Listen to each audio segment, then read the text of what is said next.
All right. We are back, and hopefully everybody's hearing. Oh, no, we're going to go like this, then we're going to go like this. It's all new for me, guys. And I guess it mutes out when I use my remote control to turn the camera, but that's okay. It's a learning curve. Now we are not We're not in it. All right. It's 8 p.m. and we're starting the show. What we always got to do is make sure Tim has himself in his headphones. That way, there we are. We're good. Welcome back, everybody. Not going to keep my headphone in because the delay is about 10 seconds and I get dizzy trying to keep up with my own words. So I'll rely on you guys to let me know, like, hey, Tim, we can't hear nothing. So, no, you guys, your mics are muted right now, so you can talk to them. You can't hear nothing. No. All right. So I got my guests in the house. You'll see them when I hand the camera over to them. But first and foremost, as always, welcome to the Attitude for Gratitude live podcast show. We're down here at 4026 North Washington. We'll work for recovery. This is the place I get my recovery at. This is where I got the jumping off point for me getting involved into recovery. So it's here for the taking. Come on down, check us out Monday through Monday. Every night, 7 p.m. We have a pretty Monday, Wednesday, and Fridays are pretty big meetings. Tonight it was a little slim in there, but that's just because of the weather. So Wednesdays we have a 5 p.m. Women's meeting and a 5 p.m. men's meeting. Monday, Tuesday, Wednesday, Thursday, Friday, and Saturday morning at 6:30 a.m. A very structured meeting that takes place here. We have tons of events that are going on. If you haven't been to Will Work for Recovery, it's one of a kind. We have a weight room here. We have foosball tables, pinball tables, ping pong tables. We've got these little separate breakout rooms, little prayer rooms, a huge meeting room, and of course, the apple of my eye, the podcast studio. I built this with my own 2 hands. Pretty proud of it. So I'd like for anyone who's interested, though, being part of the show, to come on down and get on the show. Fridays, the last Friday every month, we're going to try doing the Free From Friday thing where anyone who wants to be on the show, come on in. We'll do 5, 10, 15 minutes a person, and we'll just see how that plays out. We're just testing things out, but for the most part, we're getting back to the way the show started out for those first few years, where I've got guests scheduled. And I know I've got some people already listening who have been on in the past, and you'll be hearing from me because I'd like to have you guys back on. Like I said, it's basically we're rebirthing this show, and it's what it once was, and it's going to go back to what it was. Everyone, we had great feedback for those first 2 years, and we just tried something new, and it didn't work out the way we were hoping it would for you guys, the audience. It was more of an in-house event. Like the people here were having a blast, but it doesn't come through on air that well, and we recognize that over time. So we're going to get back to what it once was, which between you and me, just a little internet, the way I like it. But that's okay. We get to try new things today. That's the gifts of this new life I always sit and talk about. If you're out there struggling tonight, please reach out. What's wrong? Hold up on your phone if you need audio. Sorry, guys. On the inside, and what you guys are hearing, we're good. But outside of the studio, because now it's a closed out studio, I have a big TV up there and they can watch the show. Plus, watch through the little window right here. Let me show you guys. There's a little window right there. So people are out there watching the show. And there's no audio because we haven't pinpointed that yet. We're going to get speakers out there. So, back to, hey, you're loved. You're worth this life of recovery. You hear people come on the show every week and talk about their journey. And that's what we're going to do tonight. We got 2 powerhouses of the recovery community. I think accumulated like 60 years or something. Who knows? We're going to find that out. But we've got a lot of recovery in this room tonight. And we're going to hear about people's experience, strength, and hope. While I do what I do best is interrupt and kind of elaborate on certain things that get brought up, and then questions from you guys. So if there's anything that gets brought up that you would like them to elaborate on or for us to revisit, I have no issues doing that. You know what the show is like. We interact. That's what the show is about, interacting and getting to the bottom of this stuff. It's my Friday night meeting. So I utilize it as such. And we talk about everything. There's nothing really off limits. I used to have a conversation with my guests, like, is there anything you don't want me bringing up? And it hasn't even been 4 minutes. You know what? I'm a sensitive man, and I'm going to get in my head, you guys. You know what? If you're out there struggling tonight, please reach out. If no one's told you, you're loved. You're worth this life. You're worth finding some happiness. And most of all, happy Valentine's Day. I hope you're with your loved ones. I'm with mine. So let's get this Mamma Jammer started, boys. Let's get this thing panned around like so. Please introduce yourself, young man. My name's Brad. I'm an addict. Welcome to the show, Brad. Sir? I'm a grateful addict named Romney. Romney, welcome to the show. And young lady, who are you? I'm Greta. Welcome back to the show, Greta. You've had time on these mics before, if I'm not mistaken. Correct? 3 times. She's like, you know what? You're up there in the top of who's been on the show. So, we're just going to get started in this. I know, Brad, you've been on my show once or twice.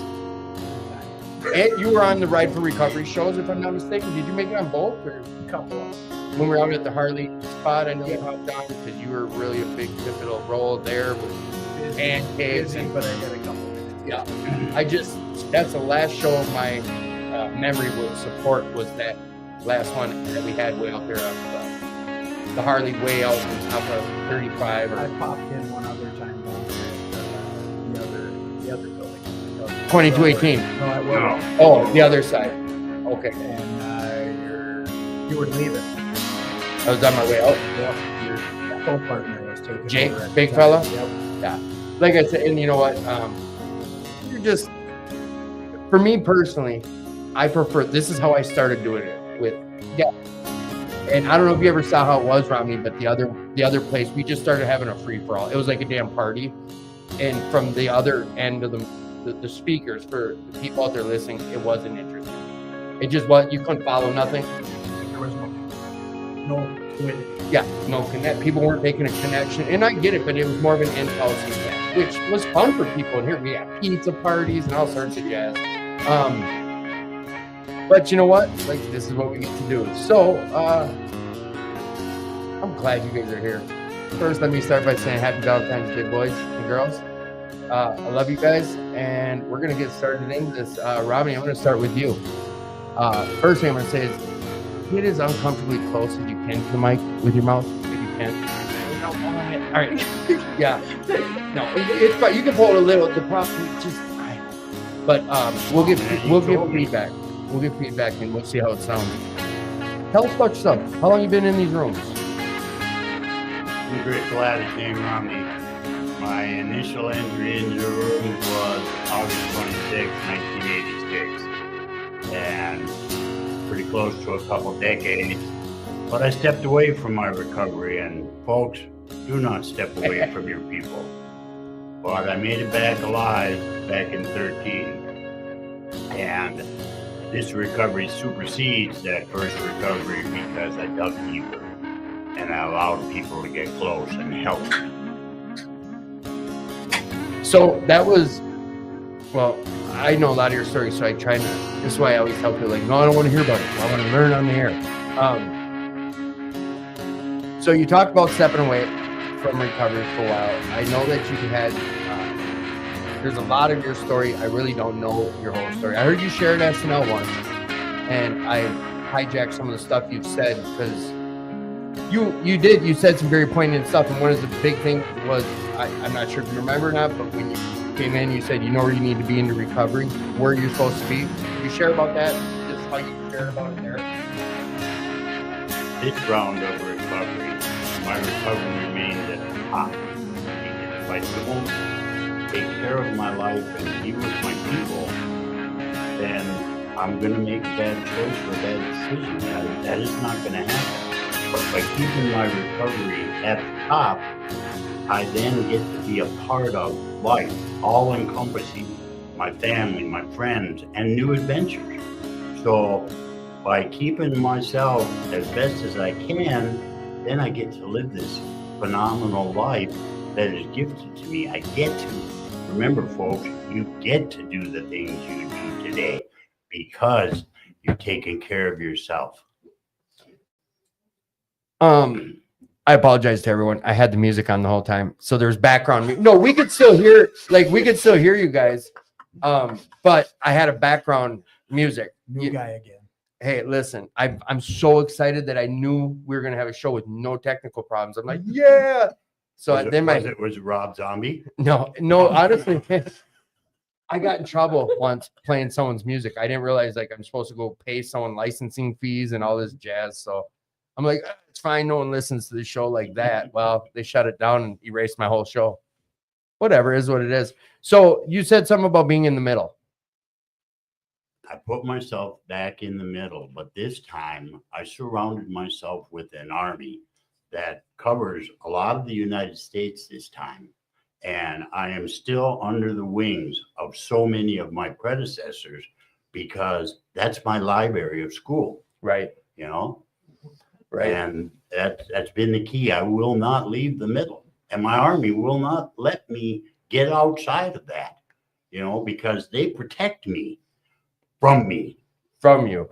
So, you know what? I'm trying to think of where to like try to jump you into a story. And let's take it from you out riding a motorcycle and a bear gets in the way. I want to, can you start your story from that incident to today? Well, on June 16th, 2020, just on my way to dinner in Stillwater, my old roommate Michelle was behind me on her bike. She seen it coming, I didn't.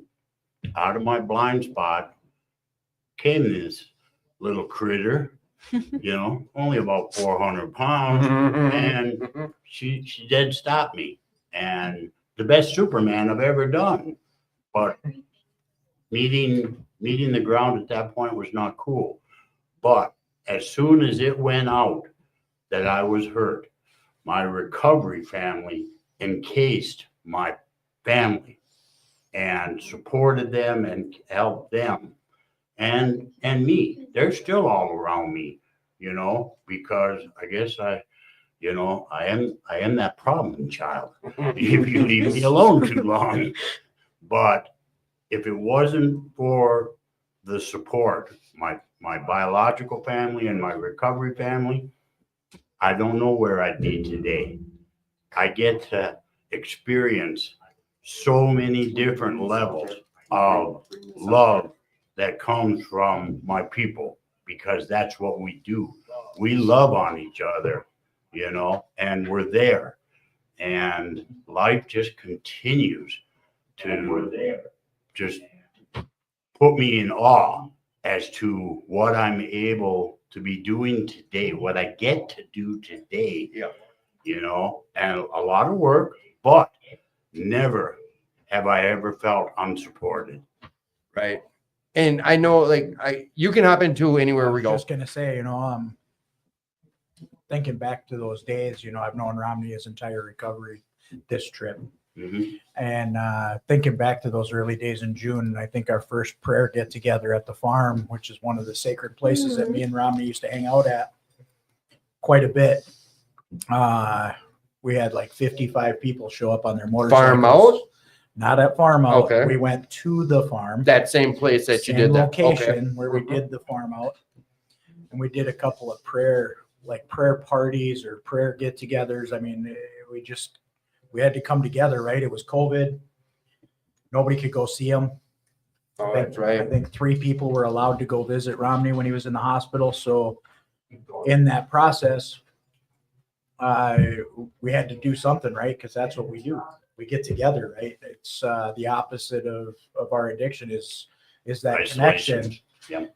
And during that isolation period, I think everybody was hurting. I mean, there was many of us that got together for that. It was crazy. Was that COVID time? It was COVID. It was COVID time. Yeah, because I remember putting together the ride in the Maple Lake Police Department and Wright County Sheriff's Department coming out and telling us that, you know, we could shut you down. And I said, good luck. You're dealing with addicts and we're clean. Well, not only that, I was just, you know, I said, do you know what who this ride's for? But you know, it was just a crazy time in my recovery too. You know what I mean? It was a downtime, but it was a positive time. Mm-hmm. So weird. Like, well, it's in a way talking about like we went out and found our recovery. Well, we like, had to explain what I mean, because we do have a lot of people listen that don't do this life. They're on the fringes of entering it. People don't understand that there was a period of time we didn't have the option for human interaction meetings. Right. Well, you know, so during that time at COVID, we did a Saturday night meeting every week at the farm, bonfire meeting. But after Romney's accident, we ended up doing a couple other meetings out there to get together and just talk about what we were going to do to support him and carry him and his family through this. Yeah. You know, and so just a couple of things that had happened, you know, I talk about this because of the brotherhood that we have, right? And the togetherness that we have in this fellowship. And Tim, you're one of those brothers. So being able to say this way is dearing, you know. His sister had said, well, you know, he's done living at your house, Michelle, and this and that. And I was like, nah, we'll figure out a way to pay his rent until he gets out. He's coming back out of the hospital, so we'll figure it out. That's what I was going to have you elaborate on. Let's raise some money. Let's pay his rent until he gets out, because this is what Romney would want. The hospital, real quick. I wanted to sideline this for a second. What did happen? I mean, medical wise, what happened to you? A bear comes out, or an animal comes out, bike goes down, you smack your head, you go in a coma, you break your neck. I mean, what was the medical side of what happened to you in that motorcycle accident? Real quick, and I want you to keep picking up from there. It wasn't that extensive. I mean, smashed the head, destroyed the scapula, broke the ribs, broke the tibia from the knee, leg was pointed that way.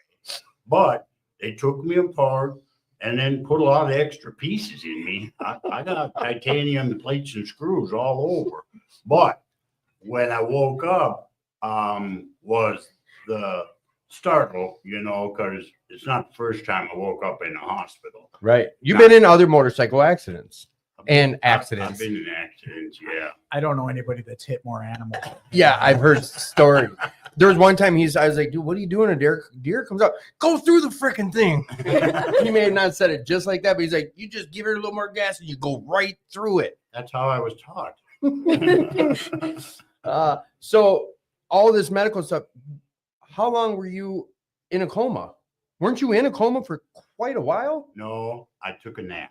Okay. So you took I took a nap from June 17th till a few days before September.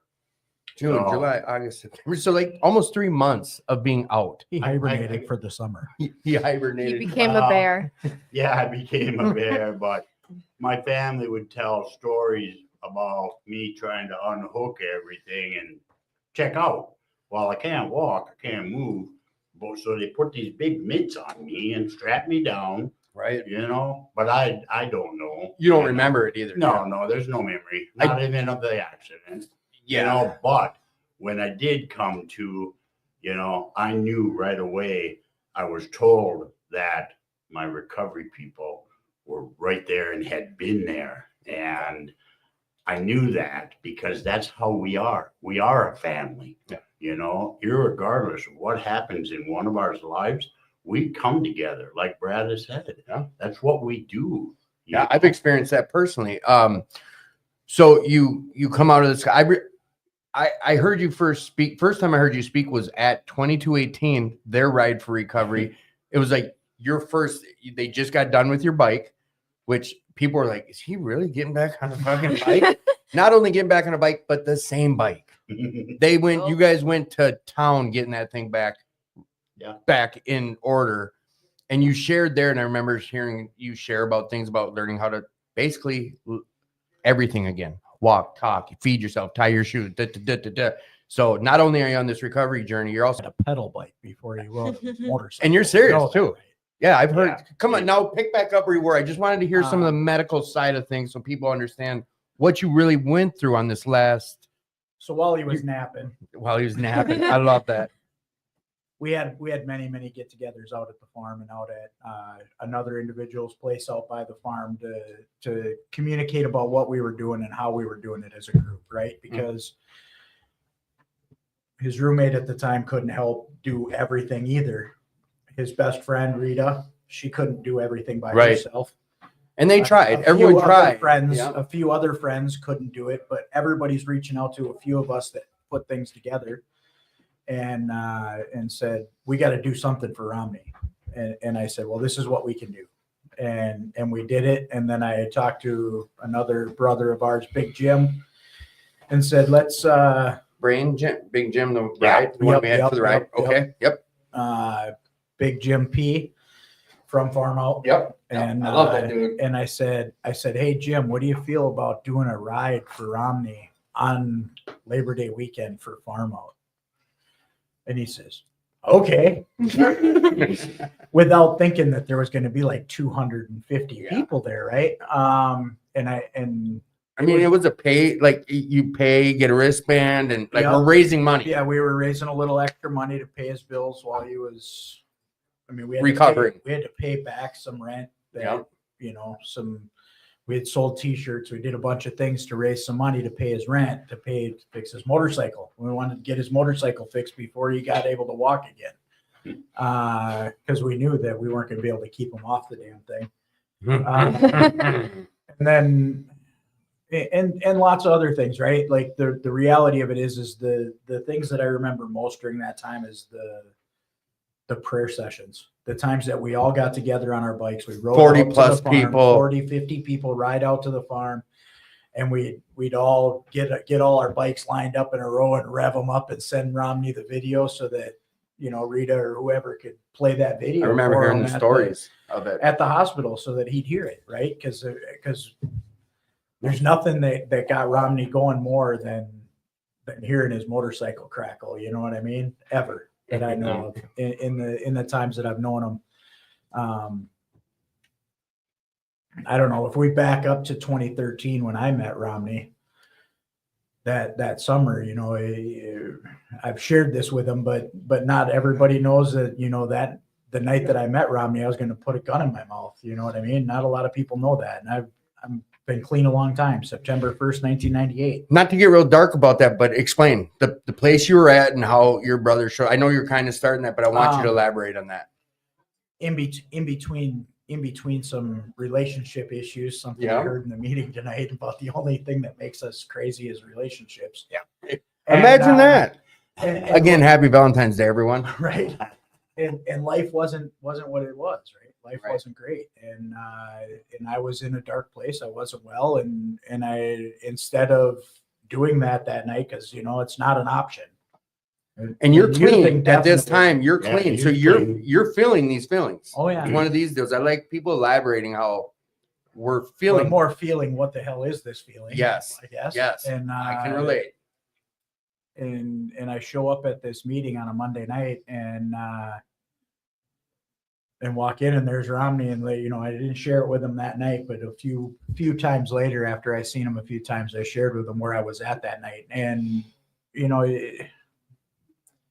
it's crazy how that brotherhood comes together. And all the while I've been thinking about coming on this show, that's all I could think about is how we have a brotherhood together. You know what I mean? And when I told Romney, I said, "You see who your guest is?" He's like, "I already knew in my heart. I knew who was going to be here." Because I didn't share. No, I just kept saying Romney and special guests, and with the advertising too. I didn't put your name out there, but I just said Romney and special guests. I wasn't sure if you knew. And then when I sat down next to him in the meeting, he's like, "I knew it was Brad. It's my brother. I felt it in my heart." I knew it was Greta. The real star of the show, right? There we go. The most important star. You're damn right. One of my love you, Uncle Romney. Oh yeah. So we have these prayer sessions. We've got this, or wait, no. Yeah. 2013. You're going through one of the darkest times of your life. Yeah. And it was, I think it was that moment that kind of kicked off this brotherhood. You know what I mean? And gave us that connection that can't ever be broke. Right. Because he shared with me his experience with his same situation. Right. And didn't even know what I was going through that night. See how that works? Yeah. And I love it. and later on we were able to ride together and formulate a relationship that can't be broken, right? I mean, he's an uncle to all my kids. My kids all know that if they ever need anything, Romney's there. Call him. Uncle Romney. Yep. And You just heard Greta. I mean, well, Greta's like the daughter or the niece to every I know. person around this, Pretty She's my much. Yeah, she's been my cheerleader for the. I love. Yeah. except for when she disappears at a camp out. Yeah, pretty much. Oh boy. And then everybody's looking for her. I disappeared at Pig, and everyone was looking for me. Well, she was hiding with Tom and Ruth. So Then we know she's all good. I was fine. We're gonna start talking about a lot of these events too, because yeah, no, keep coming. yeah, The so bond. forward. We keep moving forward, right? We've always had this bond, right? And it carried us through all these things. And then that moment happened of the accident in his nap and blah, blah, blah. And there was times during that we're like, man, we don't know if he's coming out of this. You know what I mean? But When he's yeah. out, when he's out in the midst and trying to get back to. well, and then when he comes out of the hospital, when he wakes up and we're all like, holy crap, he's awake. And then we get video, and I think one of the members was FaceTiming with us. And I mean, dude, it was like, I'm not real familiar with like so- comas and long naps, but my question is this: did they have? Was it hey, Romney's awake, or was it, all right, we're gonna pull him out of the coma here soon, or how? No. There was no pulling out. So there was Wow, just I shouldn't he woke say up that. on, I mean, well, Happy Valentine's Day. he woke up on his own, but yes, some of it was chemically induced. Right. And that was more for his comfort, right? Well, yeah, knowing the getting pain that he healing, was going to yeah. be in, and Oh. he needed that to heal the ribs. I mean, I couldn't imagine every broken rib- ribs. Ooh, every ooh. rib he had was broke. So Did you puncture any lungs? Did you puncture your lungs? Do you know? No, Did they? Do you remember anything from your nap? no. Nothing. There's nothing from even a little before the accident that it's just blank. Right. And I have some from before. I know I was going to dinner because that's what I was told. Right, right. But there's nothing, a few more months gone. Yeah. Oh, they told me after mine it was protective amnesia. Our brains do that.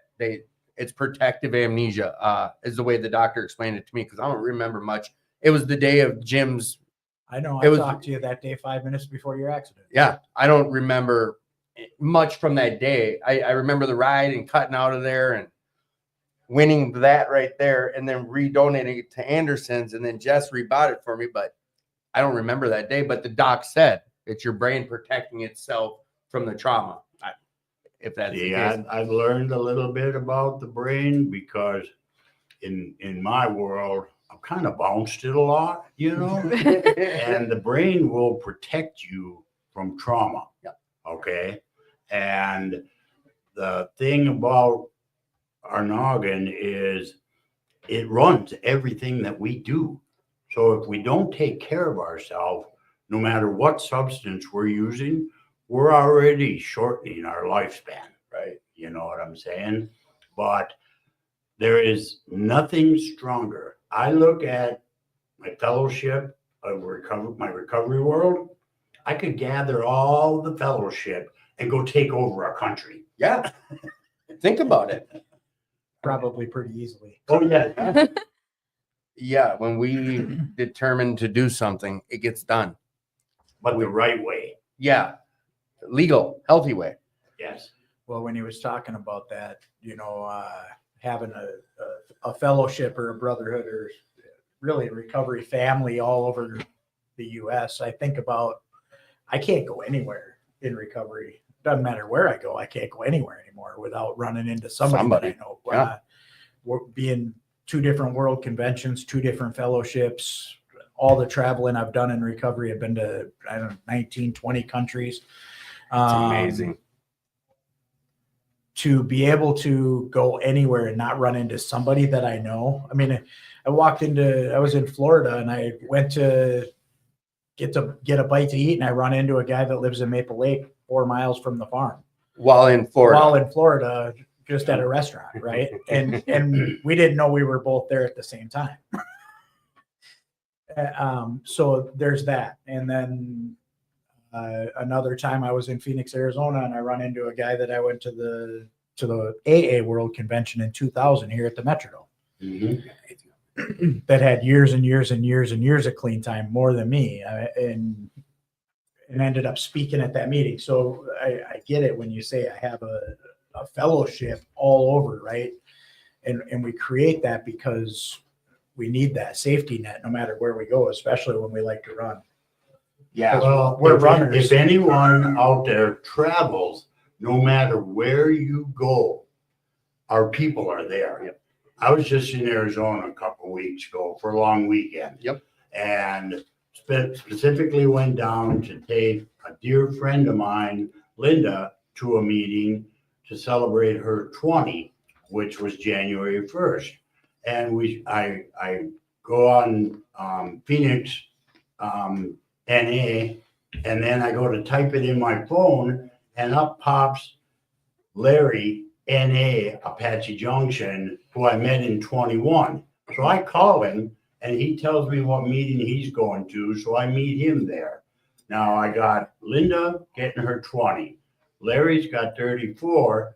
We're sitting there. I got this old cat across the room looking at me going, I know you. I go, well, I kind of get around, and I start talking to Joe.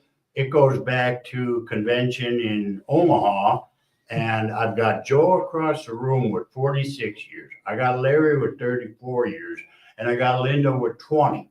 That's what I'm talking about, utilizing that library of my predecessors, and that's what it's all about, because as long as I remain teachable, I've got a better chance today. Yep. That's all it is. Well, I mean, we have a chance. Well, and It's kind of a chance. it was one of you guys that said this quite a few years back. I remember being in a room, and you worded it in a way that I felt it when I went to my next meeting out of state. I don't need to know your name. Mhm. We know each other. And that's the vibe I get anywhere I go around the world. Right. I used to say around the state, but now I've been anywhere in the world you go, you walk into one of these rooms with the fellowship that we have. I don't need to know your name, but we know each other. They talk about that. It's this fellowship was a bit, I always shared, there's these two parts to this thing for me. One was all the book work, step work, sponsorship, sponsee, but the fellowship, that's what, without the fellowship, I would have never realized that there could be fun. Well, and it's like a lot of people, they feel uncomfortable when they're in this meeting, that wherever they may be, right? Well, I look at it a little differently. It doesn't matter what room of recovery I walk into, those people just ain't right. So I fit right in. Those are my people. Right. Yeah. And it's spot on. I mean, it is. And Brad touched on it too. It's like this brotherhood. Because Brother and sisterhood. Brother and sisterhood and family. And we get our kids back. There's so many things that come with this life. But you're listening to three guys that ride motorcycles and a girl. I've seen her. She's probably got more miles on her. She's probably got more miles than I do. Oh, yes. Yeah. I have more miles than him. Okay. All right. So I only got a couple, 4 or 5 years under my belt now. But this fellowship of just the biker community in this world, because Rom, you didn't share much about it, but how many of these conventions have you been to on your bike? I mean, not an exact number, but you traveled once summer comes and most of the winter. Crazy guy. Go ahead. I counted my lanyards when I just got done moving upstairs and taking over the home that I got passed to me to be responsible. Imagine that. My sister and brother-in-law, when they made this decision to move to Arizona, they said, we're just going to turn the house over to you. And they said, because you're responsible again. I wanted to go out and get in trouble that day. Right. Just to show them, But I hung all my lanyards because I look at them from all my travels and I can go back to those time periods and people. I think I'm at 37 conventions in 10 years. Oh. And So- that's not just down the road conventions we're talking Oh, about. it is down the road. See, for me, bouncing down the road, like if you want to go for ribs on Saturday and it was nice, we're going. You're in, right? Yeah. Then you go, where are we going? I said, well, Kansas City, of course. And he's not joking. I've heard stories. And that all depends on which way the clouds are coming from too, by the way, whether Yeah. we end up there. Well, that's why you follow blue spots. The recovery has just in case this new view of life. Oh, there's a blue spot somewhere. Just go. Just go follow the blue spot. When we're talking about, I've got some questions and people that are sending questions to me personally with the phone number scrolling across the bottom. Awesome. Keep them coming and we'll get to questions. I just want to kind of clean house with these boys. What is your clean date? My name's Brad. I'm an addict. My clean date's September 1st, 1998. 98. And what was yours? This time, October 16th, 2013. 13. The first one? August 26, 1986. So from 86 to 13, did you lose that clean time? Yeah, I stepped out for roughly 9 years. So out of the last 39, I've been in this world 30 of it almost. Yeah. And that's the best times of my life. Good stuff, Jalissa. I see your clean date on there too. Post your clean dates if you want, peoples. We sell, and that's the other thing I wanted to touch on when I felt like I shied away from mentioning another club. We don't gatekeep recovery. We don't find special meetings and not talk about it because we don't want it this, that, or the third. It happens. But you heard I brought up 2218. I bring up Serenity Village all the time. I bring up New Hope Alano, Fridley Alano, Blaine Alano. These clubs are the places that help save my life. And how many of them have we started runs out of? You know, just it's part of this fellowship and people getting together and figuring out stuff to do. I'm going to get to some of these questions. What's been some of the biggest hurdles in your recovery, Brad? And how'd you get over them? Oh my goodness. I said some. Both my parents passing of their addiction. While you were clean and your recovery. knowing that I have a solution for them and they have absolutely no desire to come get it. How'd you get through it? The brotherhood, sisterhood, people carrying me through it. I didn't get through it. We got through it. Right. You know, that's probably a couple of the harder things. I think I've lost either almost all my favorite people in my family have passed away due to their addiction. My favorite uncle passed away walking into work right after doing a line off of his CD case. His heart exploded when he walked in the door. That's not how it was shared at his funeral, but that's exactly how it happened. Well, they usually don't share that type of detail at a funeral. Right. Well, they probably Oh. should have, because maybe I might have got brighter earlier. Oh, you were still. Well, I think that was real early in my recovery. That one was a tough one. Quite not a follow-up, but I'm always curious about, and I know it's everyone's personal journey, and usually it's at where they're at in their recovery, but dealing with, I'd say your parents, because it sounds like that was more recent than your uncle. Did the thought of use come up during that? Never Never. in a million years. So so through step work, that's the only thing that God has removed from me is a desire to stop, the desire to use. I haven't had it. It's,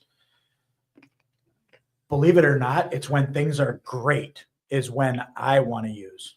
It's when things are going good. Right. I want to sabotage my shit. Right. Like Romney shared. When I it's- deserve it. Yeah. You know, I Or when deserve someone to says go you're get it. responsible, you're like, no, I'm not. I'll show you. But Right. But no, the reality of it is that it's when things are rough, I don't have that. it's I just the normal to buckle down and dive deeper It's- into this. hold on, here we go. That's when that 15,000 pound phone becomes 3 pounds.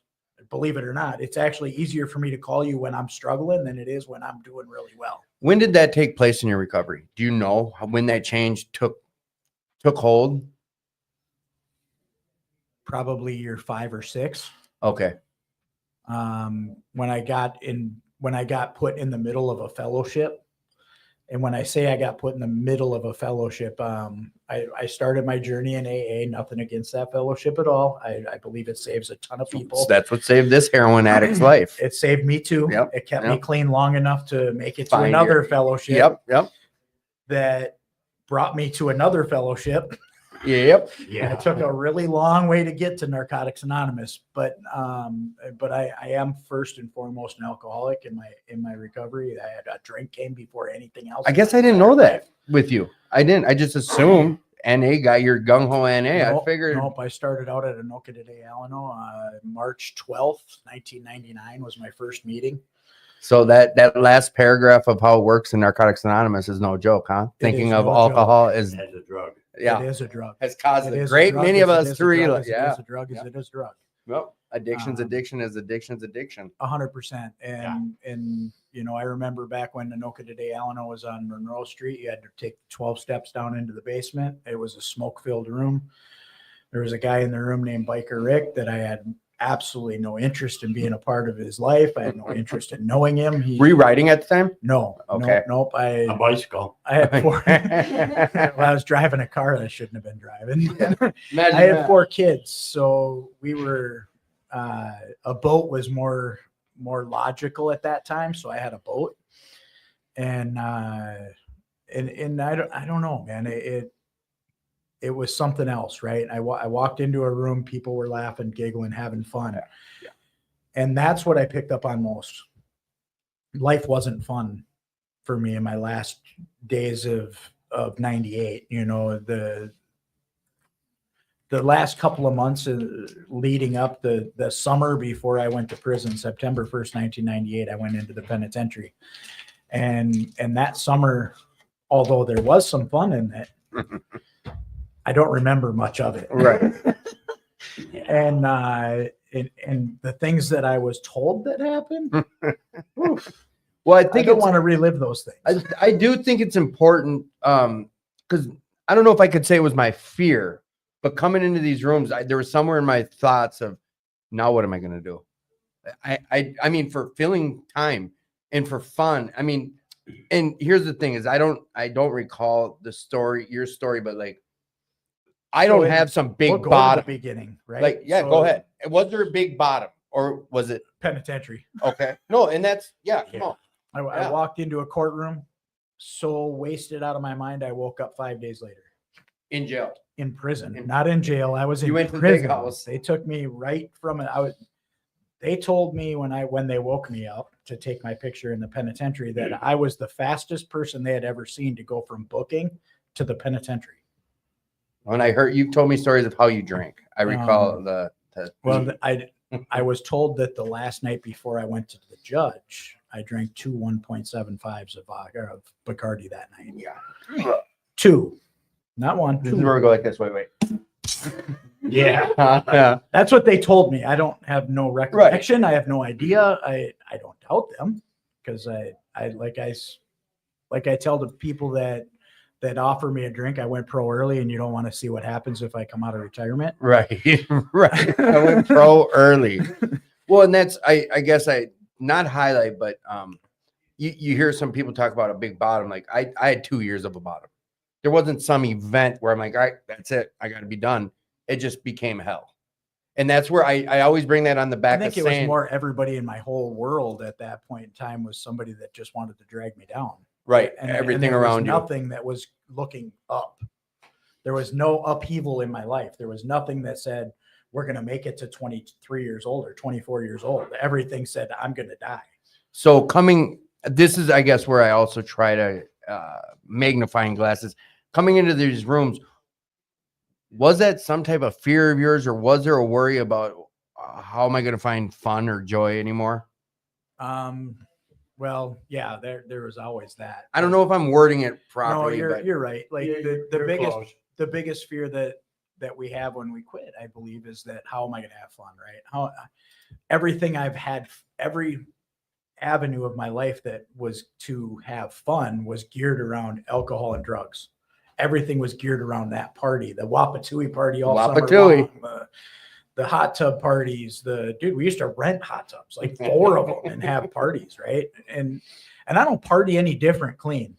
Just so you know, I don't party any different clean. No. I know you I get have it the in. same amount of people that come around. I love to hang with people that love loud music. I love to hang with people that like to throw down hundreds of dollars worth of food just to have fun in an afternoon, because that's what we do, right? We feed people, we have fun, and we enjoy our life today. And so recovery to me doesn't look a lot different. I just don't drink. I just don't get high, right? I incorporated the same fun in my clean time as I did in my use. The only difference is I took out the using part, right? And I put in people that actually want to see people succeed around me. That, unlike what you shared, unlike what I had taking you before, down, that just wanted to hold me underwater, right? And not that every single one of them was that way, because I do have two people do you still from my past that I would answer the phone for. high school buddies or just one was a lifelong friend okay that I've known for years and years. I mean, he was a neighbor 5 houses down. Right. We don't see each other a lot. We don't talk a lot, but he's somebody that if I see him, I do stop. I give him a hug, say hi, good to see you. He just wasn't one of those people that was taking you down type of deal. Right. I don't think he was really lifting me up a whole lot either. He wasn't standing on my head trying to make his way to the next platform. Right. And the other person now lives like 1,700 miles away, but there's still people that I would answer the phone for today if they called, right? And talk to me about anything life wise. But Romney mentions things about like conventions, and I couldn't tell you how many conventions I've been to in 26 years, probably 100, lots, in 50 maybe. Yeah. Right. I can tell you the ones that I've been the different get-togethers that I've been of service to. In 26 years, the last 15 years, I would say 30 times I was a member and helped out for the farm out community, which I don't know if that's going to. I was going to say, is there any future in that? I know where location stuff, situations location changed, and we're up in the air to find out about that. And the Minax, the World Convention, 2 of those, one AA in 2000. I was a member of service to AA during that time. The World Convention for my clean time this last year, I went to the World Convention in Washington, D.C. Talk about that was a biggie. It blew my brain. Well, and you know what? And on this same topic of just conventions and events, like we farm out, like that was one of the funnest things in my life. And we have all sorts of it. And I want to bring something up tomorrow. I believe you'll be going too, out at Lake Phelan. There's something called Real Covery. A girl named Nicole started something called Real Covery. It's a Real Covery ice fishing event tomorrow, Lake Phelan. She recovers out loud. She won't be scared. No, she recovers very out loud. It's open to people in addiction recovery and their families. February 15th, Lake Phelan, 1 to 4 p.m. The address is 1530 Phelan Drive East. It's in St. Paul. I spoke with her earlier. They do think registrations are pretty filled up, but if you show up, you can do some fishing. But it's gonna be a blast tomorrow. But on that same, I did want to give her a plug. I meant to do it at the beginning, but also stuff like that. We've talked about farm out, talk about rides, and like this part of recovery that kept me coming back was this fun just little pop-up rides. I mean, just throwing it out on Facebook. Hey, we're leaving at noon from Fridley, Allano. We're going to go for a ride today. Who wants in? Everybody meet up at 10 o'clock at Fridley. I knew nothing about Wisconsin. How beautiful Wisconsin riding was until I believe it was one of the first times I rode with you. We ended up out that way, ended up in Stillwater. And then you get 30 grown men with leather and eating ice cream, licking ice cream cones. To me, it still strikes me so funny. Just to see you can't go anywhere without it. I can find my bike will find ice It'll cream. find ice cream. I love it. No matter what. Romney, what's been some of the biggest hurdles for you that you can recall? The hurdles. Well, when this recovery began, I was brought to a facility to start rehab that specialized with people with traumatic brain injuries and addiction. And at that point in 13, that was my fourth major, only since 2006. So I bounced my head a bit. Yeah. And you do, I don't want to sidetrack us, but you do things for your TBI. You go to TBI meetings or something, yes, right? I go to You're support very groups active for people with TBIs, and it's just like recovery. And we learn from each other. What I'm experiencing now and struggling with, you might have just came out of. Right. So then you bring to me more answers and suggestions as to how I can get through that. Yeah. And for me, this recovery, starting out, I knew I needed to get back to recovery a couple of years before I made it back. It just took an extra bounce to the head for me to agree. Like, do you think you should clean up again? Well, and a side note is I was in it recently you're here, so it's not breaking anonymity. I'll send it to you right now. We were at a meeting and someone had step and tradition topic and they were going to start going, and not rudely, it's something I would have been comfortable doing because I wouldn't have known how to do it till I saw my predecessor, Romney, do it. And he said, remember, I have a TBI, so let's not read like 4 pages or I will zone out on you. And it not gave me hope, but it showed me like there's a way to tell. So the only way I'd have been able to say that it would have came off sideways, or I felt I'd have been in my head feeling like I hurt someone's feelings, and Brad took it in kind. He's a good dude. And he said, okay. And that's what he did. He read 2 paragraphs. We shared on and kept going. But I think you shared when it came to your share, you said, I have to be open about this and let people know where I'm at. And you learned that in one of your TBI meetings, like you're sharing about. You see, and this recovery, I knew where to get back to. Okay. And after rehab, I was delivered to St. Cloud to a halfway house because I needed a lot of medical. But right away, there was a meeting every night. So I got to those meetings. I got back to the rooms, and everything just continued to elevate because I made it back at a chance alive. And that was so huge to me. I did not want to die anymore. Right. You know, that relapse was, you know, it was a methodical suicide over 9 years. And by getting back to the surroundings of people that only care, no matter what we're struggling with, you know, we get that lift and that support. So this recovery has just been phenomenal because I dug deeper than I did the first time, you know. And my first recovery, I remember, you know, we're talking about 2218 and other facilities, you know. In 1987, when we got brought there to a meeting, that was the first Alano club that we weren't told to get the F out. Once they found out we were an addict. Right. And back in that day, you know, it was really frowned upon, or you had to hide it. Right. Well, it was that way in '99 too. So what club was this that they didn't? 2218. Yeah, 20. That's right. And yeah. Those old boys just looked at us and said, "Son, how can I help?"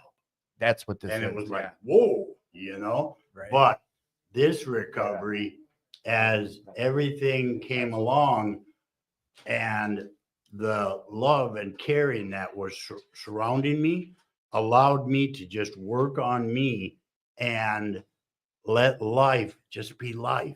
And as you know, Brad was talking about using the phone. I don't remember when my phone became weightless. You know, that transition. Yeah. And, you know, recovery, it equates into change. Once I started coming out the other side, going into the unknown, because that's what change creates with you, right? I don't know where I'm going, but it's right. And then once I've came out the other side a few times, it was like, yeah, I love change. Right. Because I always end up where I'm supposed to be, and I don't even know it.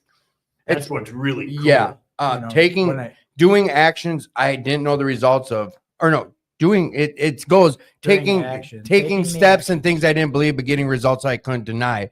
But someone else said, kind of like you said, is I did some things I didn't know the outcome of, but I got results from that I couldn't deny. Right. Absolutely. Like I was doing things I didn't know how it was going to turn out, but I couldn't deny these results, and they were great results. Well, it's Couldn't like deny how the one of outcome the one of the biggest points of this recovery is it's about 11 months after bouncing my head the last time.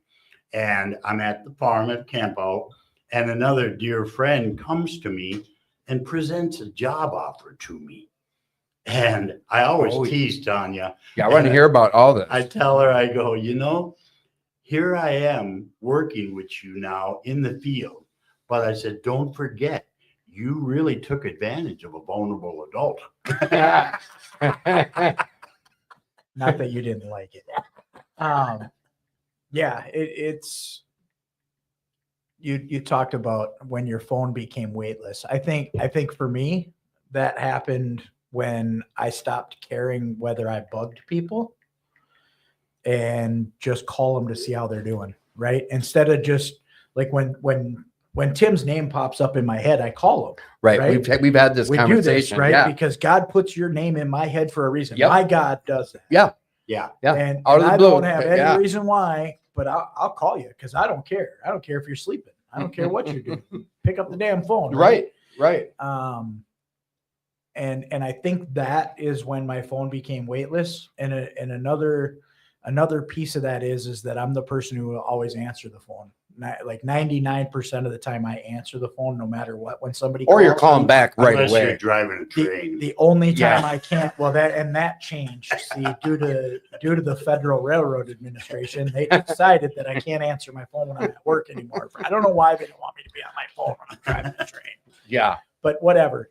We're going but to yeah, talk about jobs too, because don't let me, we're going to get back to what you do now and how you progress in yours and manage your job with this life recovery, because your hours are insane. they're better today than they've ever been. Look at, hang on. I said your hours are insane. What did his daughter do? Yes. And here's the thing, and I want to just real quick, I know I keep but like right now with me, I have a job over 100 properties. I can walk into any house with tenants home or not.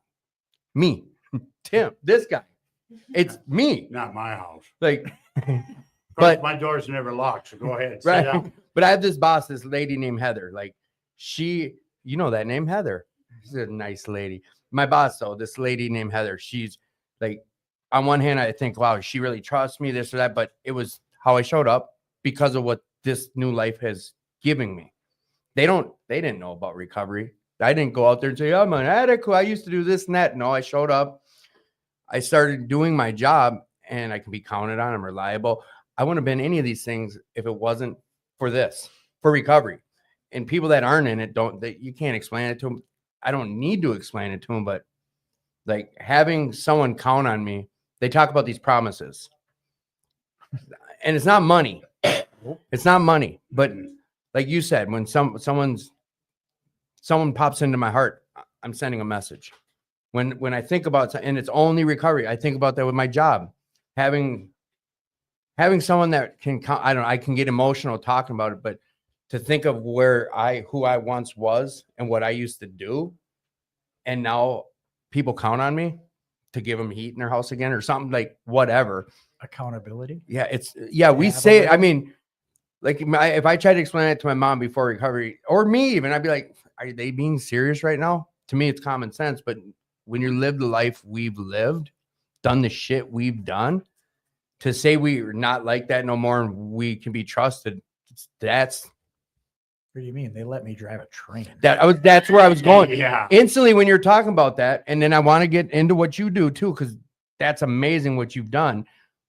But we're talking like you have how much response with trains.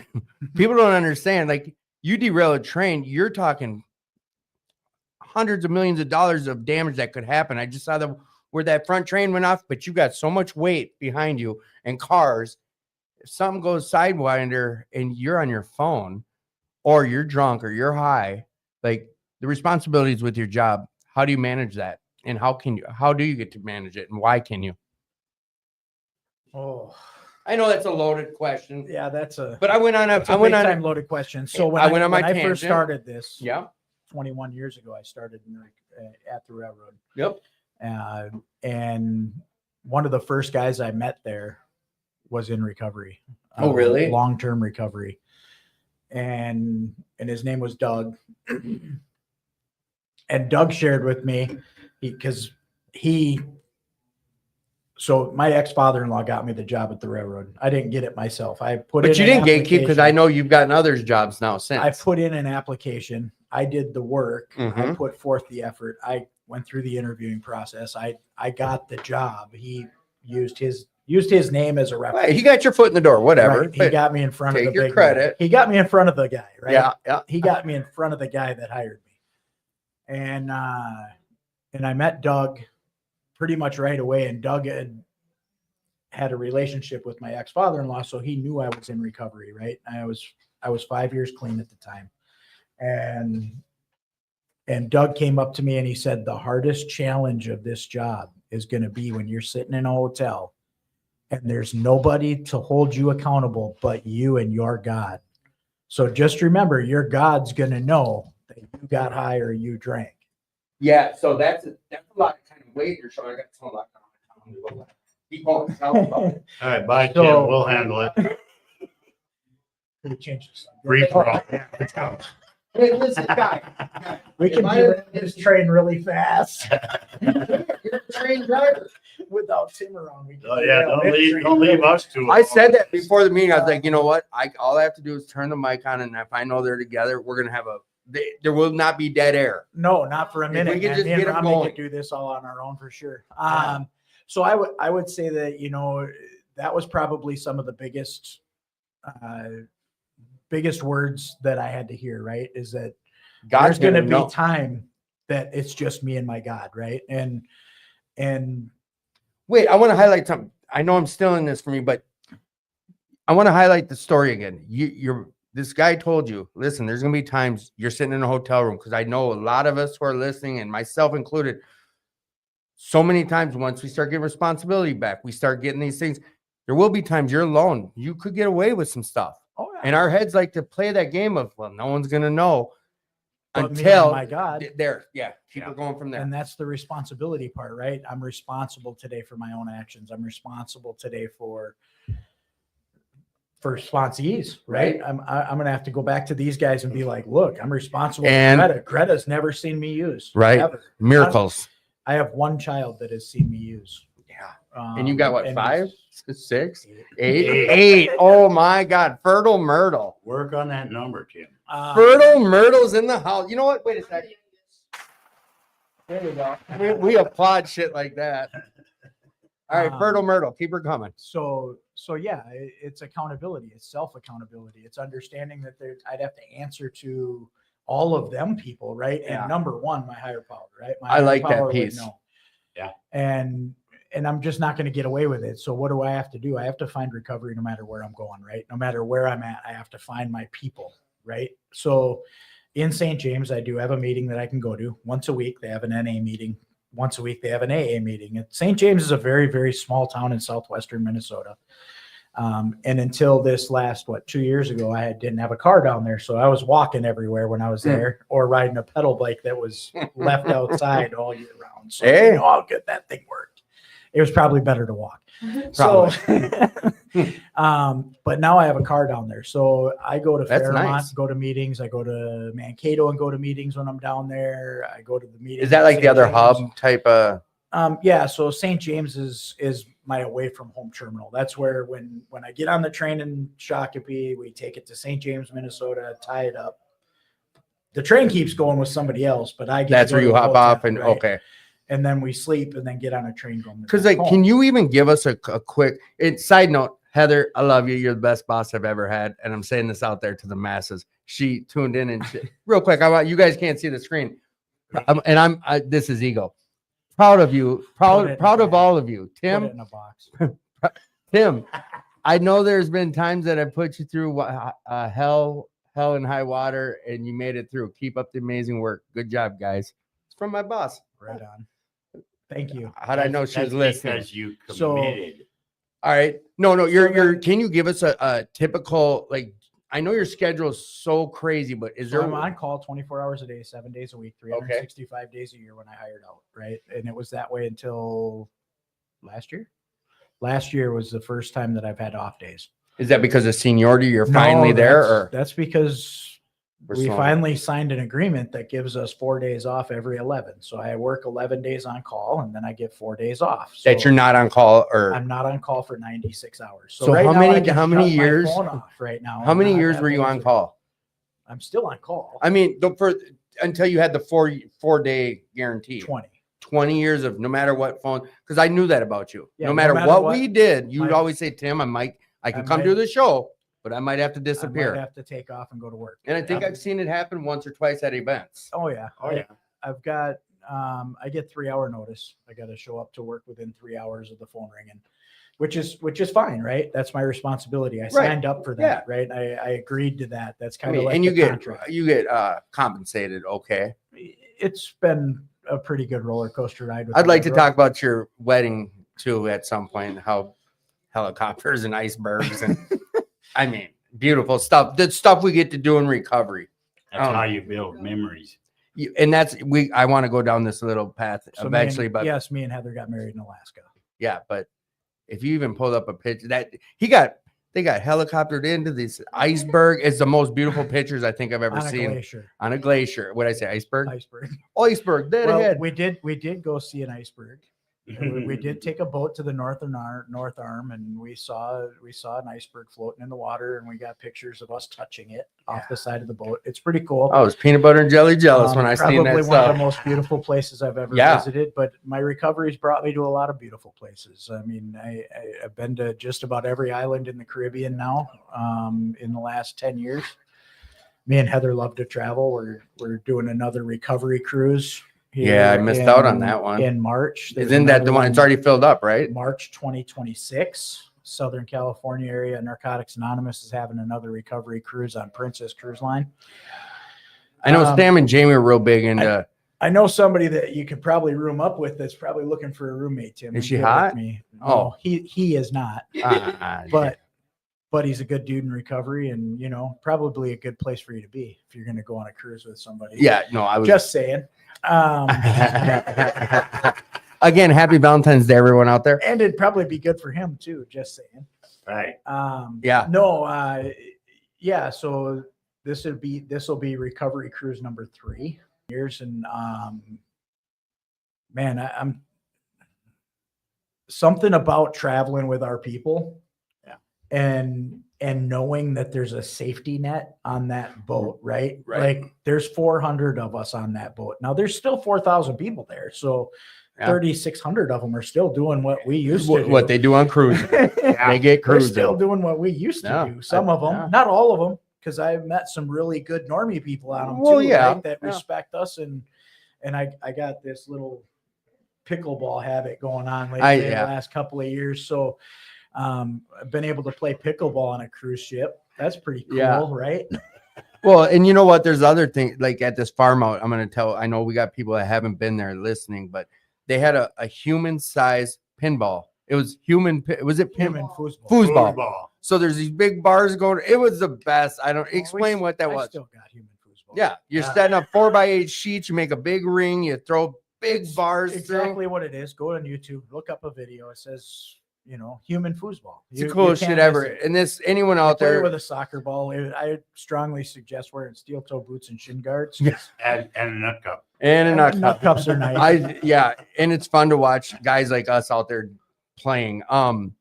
This fellowship side and traveling, like my experience was going to Arkansas with a number of people on bikes, and that safety net.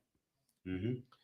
The safety net of the fellowship. I think about the one trip you took recently, you and another guy, just one guy. I think it was to Colorado or something. Yeah, we rode the interior of the Rockies from Steamboat down towards Durango. He was carrying a sidearm, I believe, because I remember that you put something on the Facebook. I was like, Romney feels safe. He said, if anyone messes with us, we got protection. And I'm not talking about a condom. It was funny. But I don't know if you ran into bike. It was there was a bike issue or something, but this fellowship and getting things fixed. I know you ran into another bike problem somewhere along the lines where Yeah, just a little one. Well, when you're putting 100,000 miles on a season, it's bound to eventually happen. All right, I got to switch gears back to this. Good. What have you done with your career lately? I want to hear all about it. I think that's an amazing. Yeah, go ahead. Well, it was roughly 11 months after the last time I went down. I'm at a camp out, and a very dear friend of mine who works in the recovery world came to me and talked to me what was I going to do with myself now, because You're back there's to limitations, yep. The Physical, right leg, the noggin. And she goes, come to work with us at Vinland National Center down in Loretto.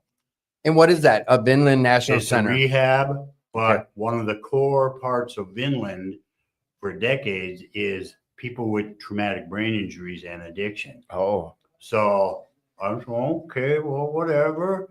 And she goes, okay, we'll start this. The next day she comes to me and she goes, now you got a high school diploma, right? I look at her, I says, no, I went in the Army at 17. She goes, well, we'll have to get you a GED. I said, okay, I'm there, but I'm not there. right. And so they line up in-person school 3 days a week for me, high school.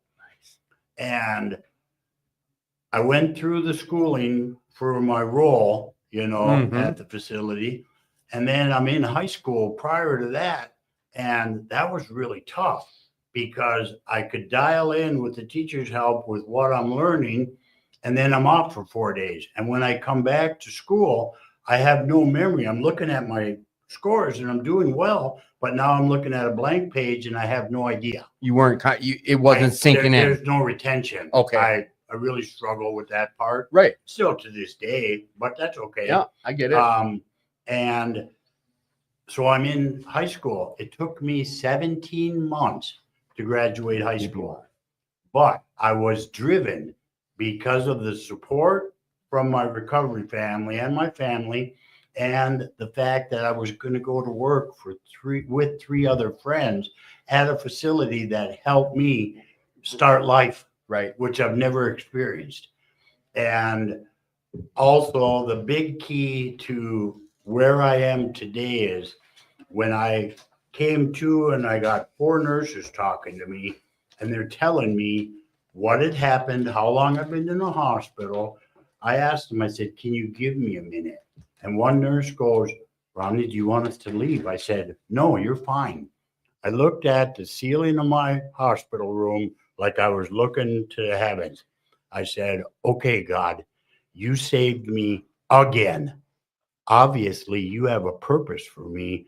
I don't know what it is, and I'm not a person that tries to, figure out what I'm supposed to do. I just go with this guidance, and a level of trust came over me, something I can't see or touch, but I knew had me.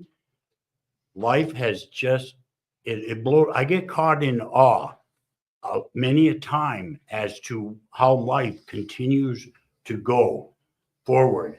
And if it wasn't for the Army that I have around me, I wouldn't be here today, because with my phone becoming weightless, I pick up the phone, and I send a couple of good mornings. A couple. Let me, side note here. I know I'm one of at least 25 minimum, just minimum. Every morning, every day I get a message from Romney. What is that? What, 100? I don't. About. Well, the one day after the meeting, I seen you. Some like 2 hours. I was going to say, them, he pulled over after a meeting one day. I don't know if it wasn't long ago, but it was on Nicollet, and meeting's over. About 20 minutes later, we're going by and I see him on the side of the road in his phone. And about 10 minutes later, I get a message, and then I had to go back. I forgot something. About 45 minutes later, he was still there in the phone. So that was at least an hour. He's sending out, hey, I love you. Have a great day. Hey, Taco Tuesday. Hey, I love you, dude. When we were in Florida, he's that way. He was that way. So, hey, yeah. Gotta take a break. Gotta be. No, it was every morning. When we got up in the morning, we'd go about our stuff, right? I had to go get my coffee. You had to do your thing. Yeah. Romney's Romney's drinks the green coffee, so Yeah. his just open it up. But I had to go down to the lobby and get my coffee in the hotel. And my son was kind of slow getting moving too then. So we get started, right? And I'd come back up and Jeff would be showered or whatever. And I'd have to get in the shower and Romney'd still be doing his good mornings. I'd take my shower and then Romney'd take his shower after he got his good mornings done. It'd be about an hour, I would say. That was when we went down for bike week. That was when we went Down to Florida? Down to Florida. There is no better co-pilot. 20 Romney, some hours 25 later, hours I'm wide still awake. co-pilot. He was co-pilot. Two drivers, but I'm still going. That's the best. It sucks when everyone's sleeping in the car and you're still trying to. Well, what's funny is that through listening to this podcast, it gave me the idea that during that trip, we were going to listen to podcasts all the way down. So that's what we did. We listened. Yeah. We didn't listen to this particular podcast Oh, all the way down. We listened to a person who was working through steps in a podcast. So we actually. I don't talked about gatekeep. step If you know work. who it is, speak on it. I don't know. Oh, I don't remember. I'm serious. I'm not. It I was don't- the YouTube thing. Okay. We just pulled it up. I plugged it into my phone on my truck and away we went. Away we We went. drove. that for just happened this morning. I 17 and a Yeah. half hours. I drove right off the bat with Romney and I talk. I mean, every once in a while we'd have to hit pause on the phone if we wanted to bust in and say something to each other because it was all recorded, pre-recorded stuff. and that's a technical podcast. So what I'm doing is not someone came on and explained. Tim, a podcast is pre-recorded, edited, and then put out later. I'm like, all right, well then this is a. I don't know that this guy was that edited, but whatever. Well, It and was- this morning, it was and what I pretty raw. I want Hey, to. I've been doing really well and watching that You're doing. proper conduct. I haven't heard one F-bomb on the show tonight yet. Not pretty- one. we're pretty self-contained. And Yes. I'll bring up certain topics that I know you know. We don't gatekeep. And anyone out there listening, and I always say this: if you know of great meetings out there, feel free to post them on here. We don't recover quietly. Like I couldn't. I wouldn't have Oh, found no. this place. So before you busted in on all that stuff, I was going to ask Romney, what do those guys at your treatment facility do for you, at this facility you work in? Well, we've got usually 50 to 54 guys. I meet every guy when they come on board. And as soon as I see them, I say, hey, I'm Romney. I'm the certified peer here, and I'm going to bring you on board my way. And they're like, oh, and I take them off to my office and I say, okay, here's the deal. This is two equals. Okay. But together we have a better chance of following through with whatever we're tackling. And then I just bond with them, because I am them, right. and I tell them these things. I'm no different.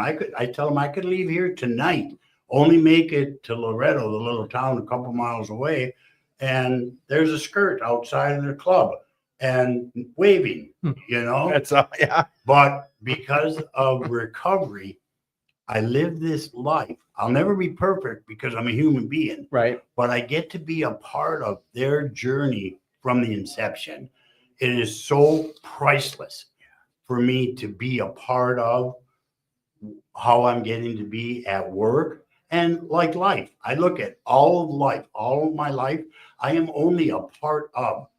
I'm going towards your house and I end up at Greta's. I'm like, what the hell? How did I turn this way? Because that's where I'm supposed to be. And that's where my life is guided, not driven.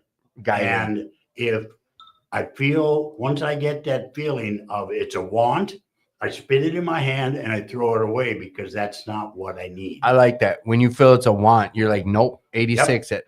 Got to go. So you touched on something when you're laying in that hospital bed and then you told them nurses, hey, I need a second here. Should we leave? Nope, you're fine. You looked up and you started talking to your God.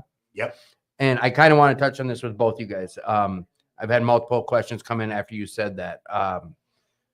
Was this one of your biggest spiritual experiences in your life, or was explain how this ties in with your spirituality or your higher power or whatever, and how that Okay. looks? In my world, Yes. when I made it back to recovery in 13, prior to that, I had no connection and Connection to a higher power stuff. nothing. Okay. And my mom informed me about that one day because I was sharing something about my beliefs and how it is. Mhm. She just looked across her living room at me and goes, you know, I have prayed all my life for you. And now you're finally there. I said, what are you talking about, Mom? I mean, come on. This is the way I've been. She goes, no, you were an extreme atheist your whole life. And I was floored. I almost started crying. I'm like, I was, you know? But this recovery, because of all the people that were at Vinland when I was there, I started gaining faith because all they wanted to do was help me. I would come around a corner or whatever, here come another staff, and they're like, Romney, how are we doing today? Anything I can do? Till one day I stopped this gal. I said, whoa. She goes, what's wrong? Are you okay? I said, no, I am so full of care right now, I can't handle anymore. And down the hallway I went. And that's where it started for me. Right. And it has came to a level from when I woke up, I was already gaining that peace. I started out with good orderly direction because it still wasn't there to be. God, good orderly direction. Yes. Okay. And as time has went, and like I said, when it came to and I had that talk, from that moment on, like I said, I have a level of trust like I have never felt in my life, you know, and that's how life goes. But yet that doesn't mean I can go run amok for a little bit because I know he's got me. No, because he'll let me. Oh, yeah. Oh, yeah. I've experienced just a little that. Just a little bit. Well, I think Brad got you to kind of talk about that, but and I see when I heard what you said, I'm thinking that's higher power stuff, like this full circle of what you're part of right now, the place that helped you get back into life and feel part of and help you with the TBI, and they're there for you with your recovery. Now you're there doing that for that next guy. Yeah, and that's where I get caught in awe in my life. It's like, how did I get here? How has this door opened, that door opened, this person come up and say, what do you think about trying this? What do you think about that? And because there's no resistance, you know what I'm saying, with what brought to me, it just continues to grow. And it's priceless. In awe. Yeah. I love that. And I did did the work. Oh, yeah. You put You've done the work. Uh-huh. Yeah, that's because I'm not afraid of work. And the main part of this recovery is not external. Recovery is internal. And I went inside and clean out. Another piece breaks loose, clean out to become who I was always supposed to be. That's how I look at it. Right. You see, and with that, like we talk about in recovery, doesn't matter what recovery you're in, is that emptiness. When you fill that spiritually, your life is your life's going to freak Total the hell out psychic of you. change. Yeah. Yeah. So, no, there's so much that, I mean, when we're talking higher power stuff and we're talking about finding our God or what you've always should have been, we have one of these little cards that someone sent in that has tons of questions. If you could change anything from your past, would you? I don't like asking that because it's not an option for starters. Absolutely not. It's not an option. And definitely not. And it's okay. You guys already both answered. Absolutely you guys are not. on the same page as There's me. no way. You wouldn't be where you're at, right? Actually, we were on the next page. You were just a little behind. You're not the only one with the TBI in the room, brother.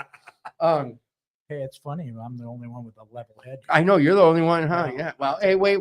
You're the only adult. Squishy in here too, but No, it's not the adult. Yeah, you're right. But Greta's the adult in the room. yeah, Let's be she is the honest. most. This one is the most responsible in the room. That's right. But I do. There's nothing I would, in fear of. I might not be where I am right here. I would never 100%. change a damn thing.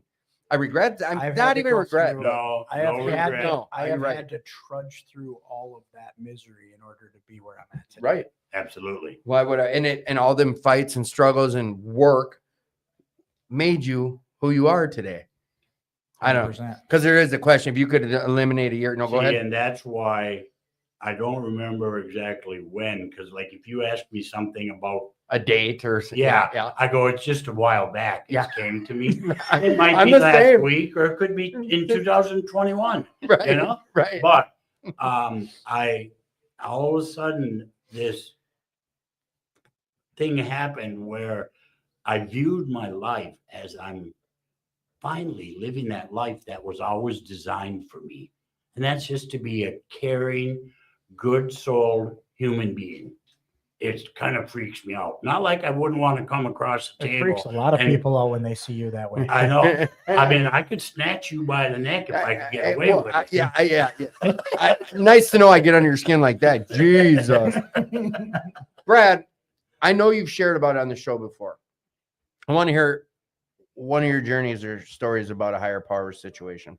Oh, my higher power's taken many, many changes over the years. Let's hear it. Share about Again, what. like Romney started out with good orderly direction. It was the meeting, right? It started out as a meeting. I Yeah. came into a meeting. It was a group I couldn't control. It was something that was above me.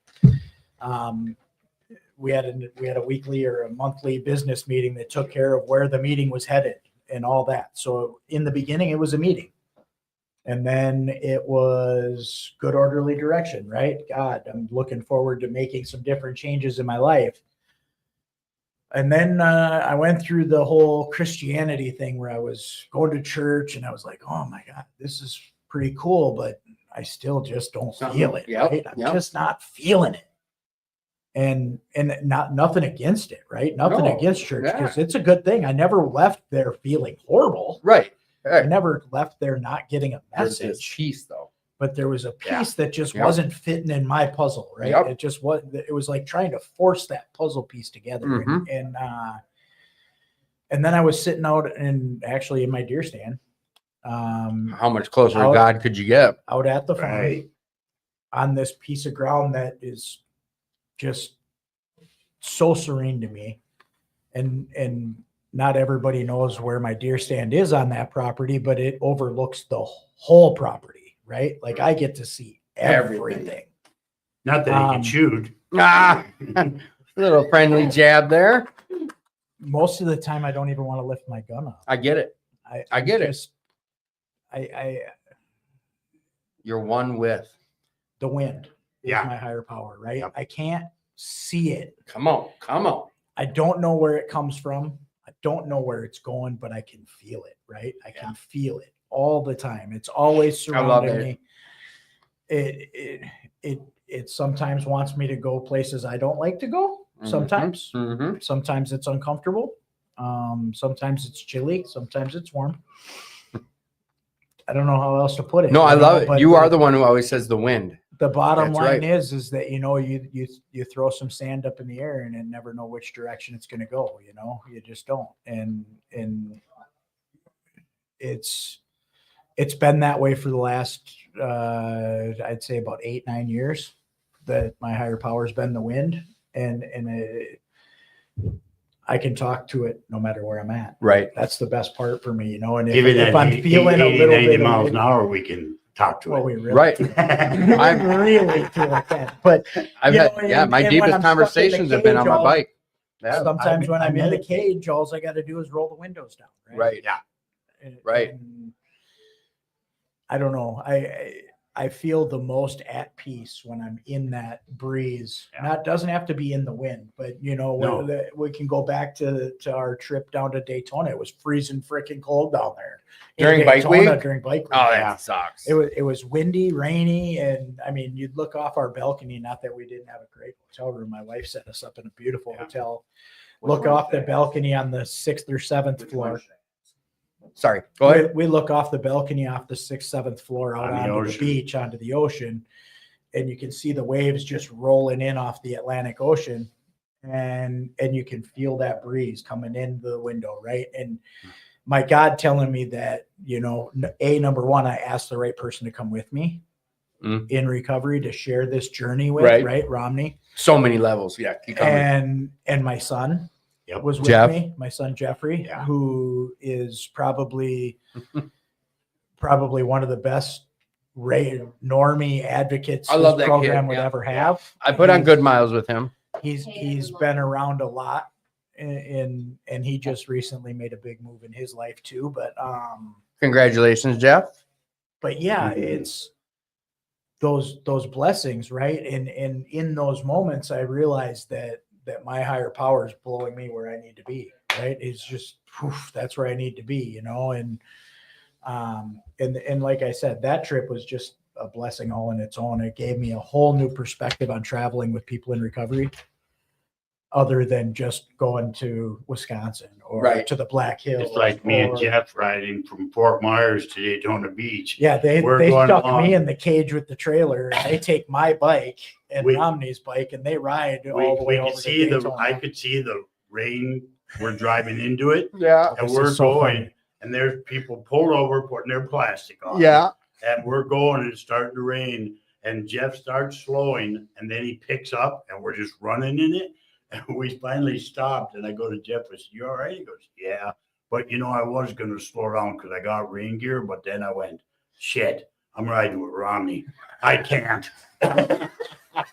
we were drenched. Oh, and that, yeah, except when it's chilly too, that makes it a little, it's a deal riding in the rain, everything. So we got a question that came in from Greta, and here it is. Oh, that's a good one. This is off topic. This is out of the blue. Romney, you know what? Let's start with you, Greta. Greta, what is your favorite holiday and why? Specifically, so I have divorced parents. You have the what? Well, I have divorced What parents. did you say? I have the worst parents. One of them's here. Let's just lay on. I can take it. So your parents are divorced, okay? It's specifically the Christmas at Dad's house. So we don't celebrate Christmas on Christmas. We Mhm. celebrate it on New Year's, and we're usually doing something like 2 years ago. We were on the ice 2 or 3 years ago. So the last 3 years we've been ice fishing. We've been ice fishing. So But the first year we did Bentleyville. no, we did ice fishing. But where did we do when we started this ice fishing stuff on New Year's? What did we do on the ice? First year of the Oh, ice. we What? brought a Christmas tree out. We had hot chocolate in the ice house, and we had a fire on the ice. Dad doesn't have a small. Does he have a little tent pop-up type ice house, or what does he got? Is it like The ice castle. Mobile mobile hotel? And Yeah, we I have know. everything but the kitchen sink. Oh, But no, we still have There is the a kitchen sink. But we have the kitchen Yeah. sink. Romney, what's your favorite holiday and why? That would have to be the 4th of July Why? because that's my mom's birthday. Double positive. Nice. You know what? Side note, mother, happy birthday for tomorrow. My mom's birthday's tomorrow. Happy Mom. birthday. Mom, happy birthday. Happy I birthday, love Mom. you. And you're my Valentine's. My mommy is Oh. my best friend and my He Valentine. must want money. She gave me money earlier. No, I'm joking. All right. See, Tim, I've been so good because, you know, you are a little bit of my junior. I haven't said, son, what's your mom's name? My mother's name, like the plant, it's Fern. Fern, like Fern Gully. Fern. People, yeah, Fern. What's your favorite holiday and why? My favorite holiday is Thanksgiving And why? because I'm grateful and thankful for everything in my life, and it's the one holiday that nobody expects anything but a You know what? I think I may have just changed my mind on what my favorite holiday was. There's no expectations on Thanksgiving. Right. So I love Thanksgiving. It's a get together that we get to just Friendsgiving. This year's Right. Thanksgiving was phenomenal, right? Like one of the best Thanksgivings ever was this year. So I'm playing engineer over here. I can see that. Romney, how would you describe yourself right now? Right now. Hey, Romney, describe yourself to me. Someone comes up and says that. How do you respond? Oh, wow. That's, I really, to describe myself, well,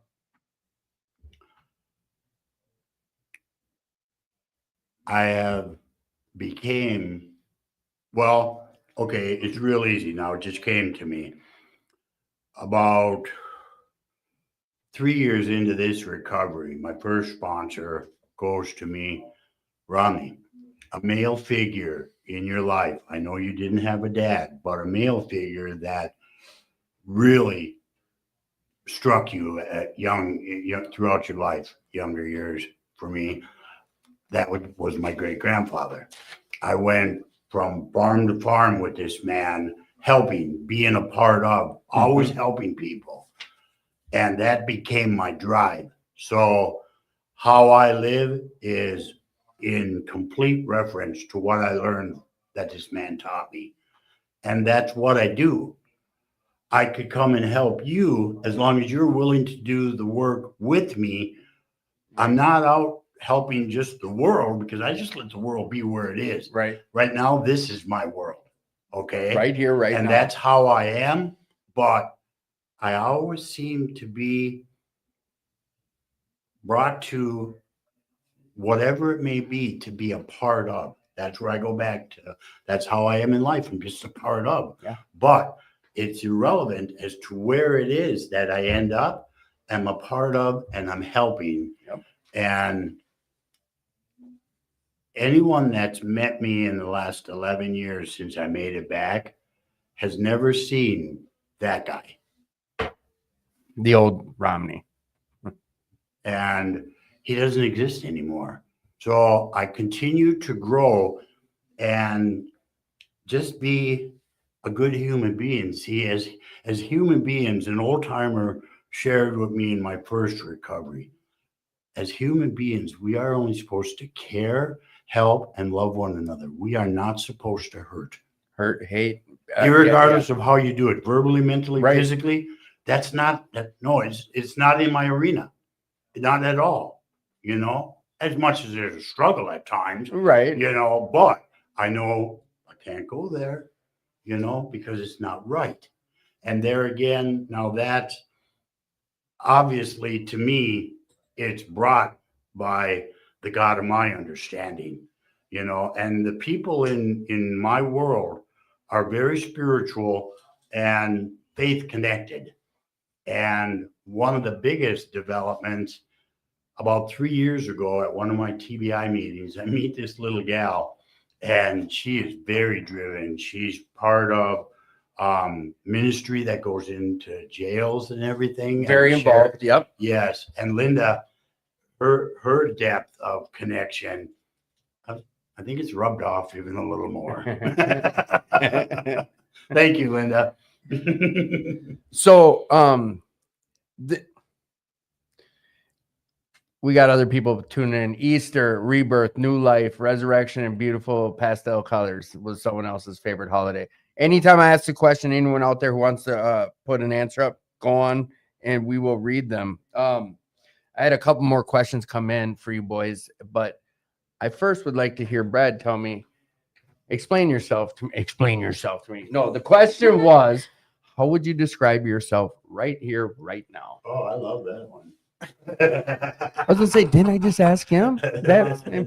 Well, how I'd like to see how I look at myself as I try to be, or how I try to be, is a caring, loving person in recovery that carries a message of hope, no matter what, right? And I'm willing to help anybody that's willing to grab a hold of that other end of the rope, no matter what. Now, I'm not gonna let them pull me off the boat. If that makes sense. 100%. You know, but I don't give up on the people that have stumbled. I don't give up on the people that fall. I don't at all. We cannot shoot our wounded, yeah. right? Nor shut the door on them. And I can't shut the door on my past either. So if they're trying to drag me back into where I used to be, sorry, honey, I got a one-way ticket. Still got to, going forward. You got to protect yourself. Moving forward. Yeah. In all things in life, right? And I surround myself with people that are in that same avenue, in that same want, that same desire. We're moving forward, right? We're not sitting still. We're not moving backwards, right? And vision minded, maybe, you know, I'm a giving person. I'm a giver to a fault in a lot of ways. I can contest to that. I've seen you do that with your time. Yep. I've seen you like the Ride for Recovery. I watched yourself for 3-4 years. I watched you wear yourself to nothing, and you're very of service. You just went above and beyond every time I seen you at any event, not just the ride. Well, I don't know how to I don't know how to halfway. You're right. No, he doesn't know how. Explain that. Yeah, explain that kind of for listeners who don't get that side of the things we sometimes do. I don't know how to halfway do anything. No. Right? Like I can't. If I'm going to commit to, Right. Like, well, we'll just take this commitment I got going on right now with MNAC, Minnesota Narcotics Anonymous. Share about it. When is it? Where is it? What? Tell us about MNAC, because that's First another weekend event. in April. Okay. April 4th. MNAC 32 or no? Yep. MNAC 32, which is Minnesota Narcotics Anonymous Convention. Yep.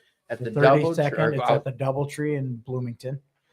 4th, 5th, and 6th, I believe, of April. Yep. If you ain't got your room, book it. Damn it. Yeah, they're getting down there. I just checked. Close to the end of the line. And we do get a better rate if you go online or get on there. Just get on there. Go to minac32.com, book your room. If you haven't registered yet, register. Ray is loving to help people register and get that done. You can do that online. It's a great venue. Same place they do that thing called Go Over State at. It's in that same facility. So it's going to be a blast. And I'm your fundraising and entertainment chair. So we have some entertainment going on. That's going to be some pretty epic stuff. I know. Brad's in control of fun and entertainment. Buckle up. We're going to have a 32nd birthday party for Narcotics Anonymous Minnesota. The convention itself is 32nd, so we're going to have a 32nd birthday party after our main entertainment. Do we have an expected number that we're 1,000 people? 5,000? Do we? I hope we get closer to 3,000. I think our goal was 3. I think in past years, I think the most we've had is like 2,400, 2,500, something like that. Addicts. Yeah. But yeah, we're having a great jewel heist at the convention. Explain a jewel heist. So throughout this last year, the journey we've had this thing called the Diamond Heist amongst Narcotics Anonymous meetings, which is much like the pass the flag, pass the torch, whatever. If you want to get the diamond, capture the flag. You got to go to the meeting with a minimum of 3 members. The meeting that's holding the diamond, you can heist it if you have 3 members. And the diamond is the flag, the Narcotics Anonymous flag, or what is it? No, it's a diamond in a box, because our theme for MNAC 32 is diamonds in the rough. Okay. So and 3, what's the qualifications again? You need to have a minimum of 3 members from your home group or your home area. Yep. Okay. Go to the meeting and be on time to the meeting. Yeah. Be on time to the meeting. Hear that part. And sit through the entire meeting, stay to the end, take a photo with the diamond and send it into minac32.com and take it to your group. And then somebody else can come heist it from your group. Yep. It's just a way for us to get people out and go to other meetings, right? I think it's a great thing. And one of the things we're going to do at MNAC 32 is share how many miles that diamond has made it and how many versions have had to be made because it's broke that many times. I think we're on diamond number 4 or 5. Yeah. This one's got enough epoxy in it that it shouldn't fall apart. But yeah, it's going to be fun. We're going to have a big jewel heist at the convention. It's going to be a scavenger hunt. You got to know our literature. Any answer to any of these questions can be found in our literature of Narcotics Anonymous. Through our literature. So it'll be a QR code VR through your phone. You can just scan the QR code, find your. It's a great idea. You'll get 3 or 4 questions. There's 5 diamonds. The end is the ghost diamond. You have to find the ghost diamond. Everybody who completes this, you get to take a bandit selfie of yourself. And then we're trying to figure out and navigate a way to upload those bandit photos. So basically the way to stay anonymous is we'll have a bandit mask on your face when you take the picture. Oh, that's a good idea. Like a filter. Oh yeah, kind of keep that anonymous. Yeah, and then on the wall behind Sam B, who's the chair for MNAC 32, we're hoping that we're going to be able to put all those faces up on the wall that completed that on Saturday night. And then we've got, oh man, there's so much stuff going on. We're going to bring yard games indoors. Nice. So the pool. Because they have a big courtyard plus a pool down the there. Area next to the pool where normally they do the banquet. Yep. We're going to turn that into a yard game section. Nice. So bags. we're going to have bags. Holy board. It's a new game that a lot of people probably haven't played. We have one back here. It's still sitting in the box. And those little things with the balls on the string. Nope, we won't be having that one. Oh, that's the dangerous one? That one's one of those ones that the kids like to throw the balls at each other or strangle each other. So, and no yard darts. No yard darts. Bocce? I don't know if we have room for it, but I was gonna say I have a bunch of. We'll talk after if you need anything. I've got lots of yard games. If anybody's seen, I bring a 7x14 close trailer with me for my yard games, so I think we'll be okay. Garage is filled with them. It's almost like you've had 8 kids.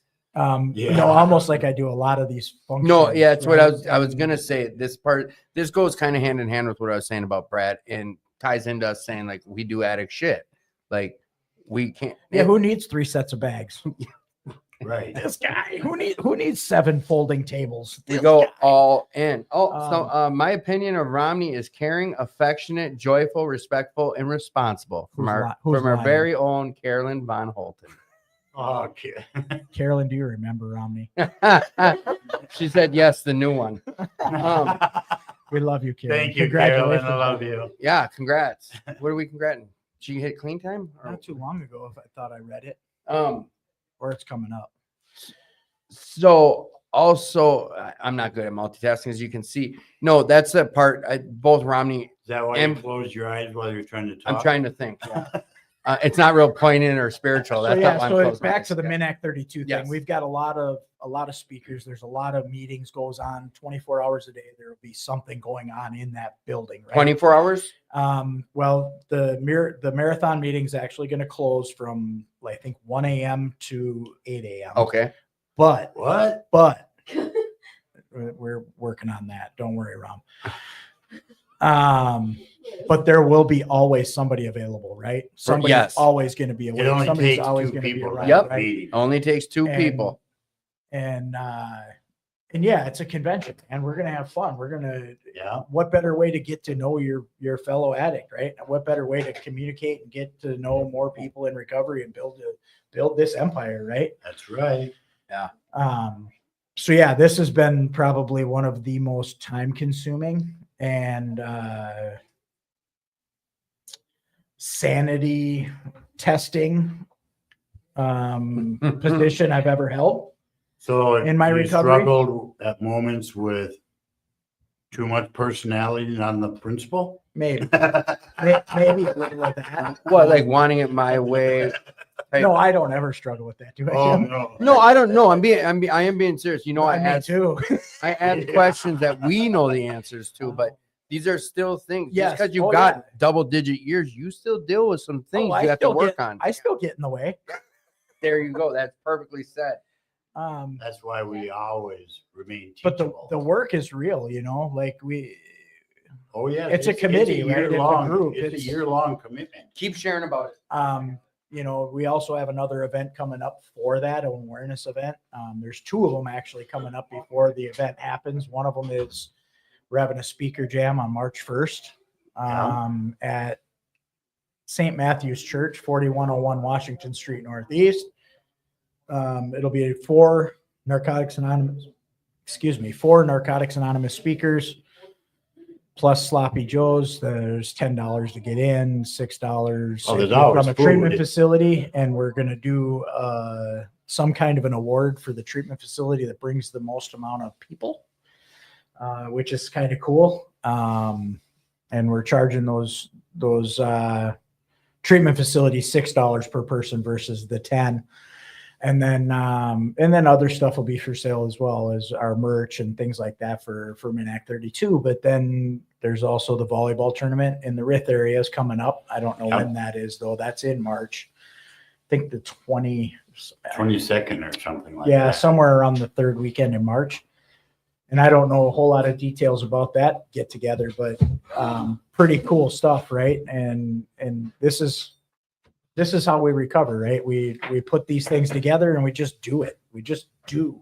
We recover out loud. That's right. Well, we do. I was Yeah. sharing while you were gone about the MNAC awareness events that are leading up to it, and those go to fund this convention, right? MNAC 32, because registration alone doesn't pay for that big building. I don't know if anybody knows that. No, It's about no, I don't think people do understand that. The $50,000 to $60,000, I think it takes just for Thousand. the facility Yeah. itself to rent out the whole place. So Plus, we bring speakers in from all over the United States to we speak. fly them in, We we fly pay 'em for in, the we pay for rooms, the we rooms. feed them. Now, what is registration? What is it, like $80? I think with entertainment. Yeah, I think and- it's 120. Okay, so like that's just real quick. I 100. think it's 80 for a basic or 60 Yeah. for a basic, and then 100 60 for basic and then 20 for entertainment. Let's just go with the $200. And if 1,000 show up, that's 20 grand. We're still coming up short about 30 grand.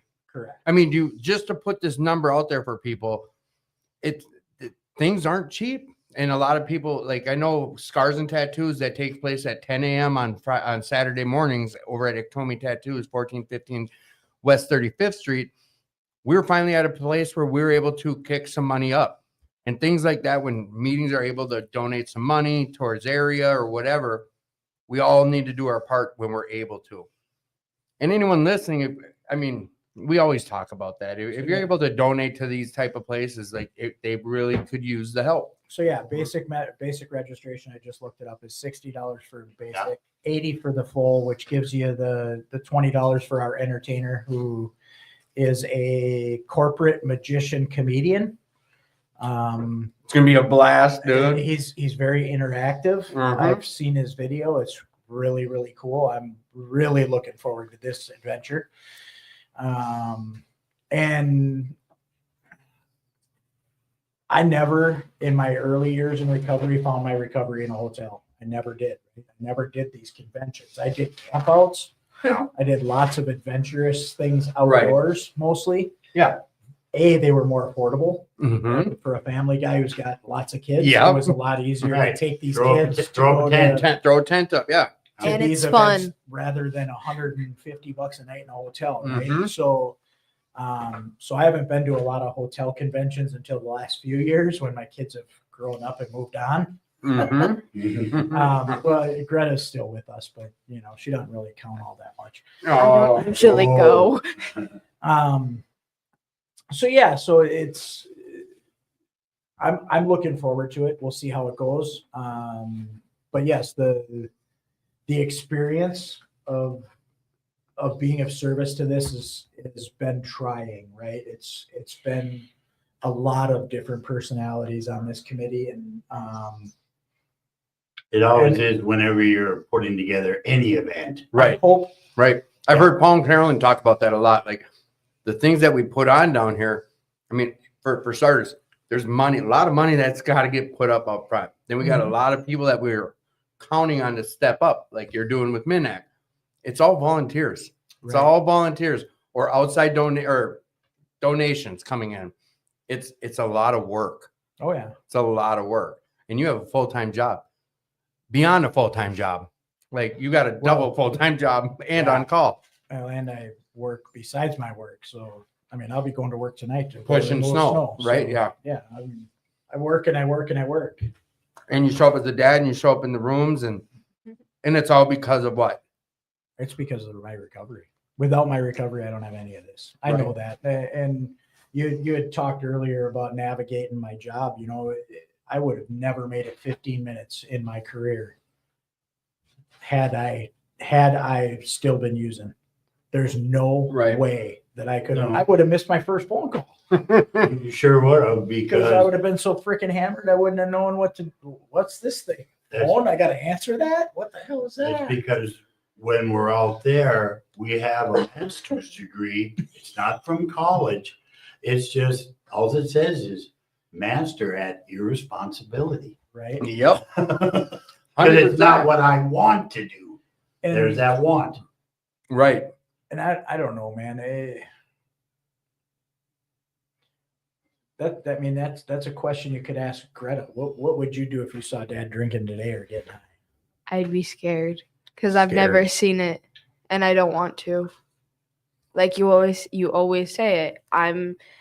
Because you always say if someone ever asks me for a drink, I'll say no. I'm allergic to it. I break out in handcuffs. Huh? You always say that, and I just think.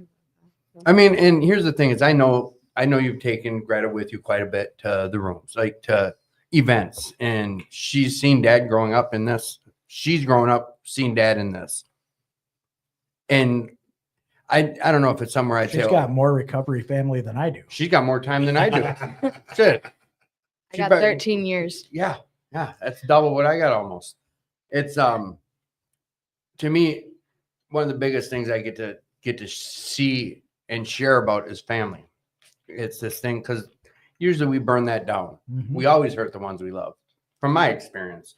And then to see a parent with their child or a son with their parents, being able to be present again or being That's present. priceless. 2 years ago, my son was the reason why I was at Pig. My normie son. What do you mean? My normie son says, "Dad, are we going to Pig this year?" And that explain what Pig is. Pig is a function out on, where do we hold that thing now? Isn't it at the river? It's at the Apple River. Yeah. Yeah. Float. I don't know which. I'm not going to. Whatever. River's Edge, Float River's Right, Edge, whatever. thank you. Yeah. River's It's Edge one of them. Campground. Yep. Great get together. If you've never done it, look, man, I can baffle Hundreds of anybody. people. 100. Yeah. And you don't even have to really be like an active recovery. Like it's good, healthy fun, family friendly. 100%. Yeah. And we party, dude. We party. out Yeah. there. It's a lot of fun. I've never eaten more food in my life. Most people hear that and they think, wow, they got all You effed can't up. walk more than 10 feet. You're finishing that burger and someone's throwing a chicken leg Yeah. at you or something. I've been going for the last few years and I've never stayed the night. It's that for me, it was that fun. I drive there, drive home, drive there, drive home. So yeah, my son calls me up and he says, "Dad, are we going to Pig this year?" And I'm like, "Well, I wasn't really planning on it." He's like, "Well, I want to go." We're talking about my normie son. Normie, Right? He wants to come out and be a part of this, right? Because he sees what it does for me, but it also is a place for him to be able to cope with some of the things that he's had to endure in his life, right? With an addict mom and my entire side of my family being in addiction. He's able to find and navigate his way through and find out how to deal with all of that, right? All of that side and talk to other people in recovery. Like, But he knows how to, he's safe to open up Yes. at whatever's going down. And I probably seen him for like 45 minutes of the whole weekend. You know what? He spent more time with my sponsor that trip than I did. I had one of Disappears. like I don't know if it was the first or second time I rode with you guys, but it was one of the first times I met him, and I think he had his girl on the bike or something. We were out at A&W eating ice cream, about 40 of us, and I think I sat and talked to him for 45 minutes. That was his best friend's wife, but yeah. Yeah, oh yeah, it was Just some say, woman. girl, he doesn't. Yeah. know. But yeah, we bike talk, and then I think that you told me horror stories of you drinking, going in the ditch off some Windsor or some crazy story. But then me and him just sat and chopped it up. I was like, I didn't know at the time that he wasn't one of us. I don't even know if I knew. I'm pretty sure I knew he was your son, but it's just what it is. We're good group of people that it's safe to go do life. Right. Safe to do life. That's exactly right. And before I came to these rooms, I didn't know that was an option in life. 100%. I just didn't know. No. Just like when someone looked me in the eyes and said, "You don't ever have to use again." To me, sure, it sounds like, yeah, it's common sense, but I never said it I never said that. I never said out loud, like, I'll never have to use again. It's one of those weird things. I always, I didn't even hear it in my first treatment. see, I always correlated that experience I had on Goodwill Hunting when he's like, "It's not your fault. It's not your fault." And the dude starts crying and shit. Because when he did it to me, I got all emotional. He had his hands on my shoulders. He's like, Tim, you don't ever have to use again, Tim. And he said it about 4 times, and tears and shit are rolling down my eyes. I'm like, okay, I know. I don't have to use it. But I can laugh at it now, but we can do shit like that. Like I can open up and break down to another man in the program because of the program. And it's like I said, it's what gave a mom her son back. It gave a dad his kid back. Gave people they can rely on again. Everyone who has checked in, thank you. No, go ahead, Ron. See, you touched on emotions, feelings and emotions, you know, the most crippling part of life at times.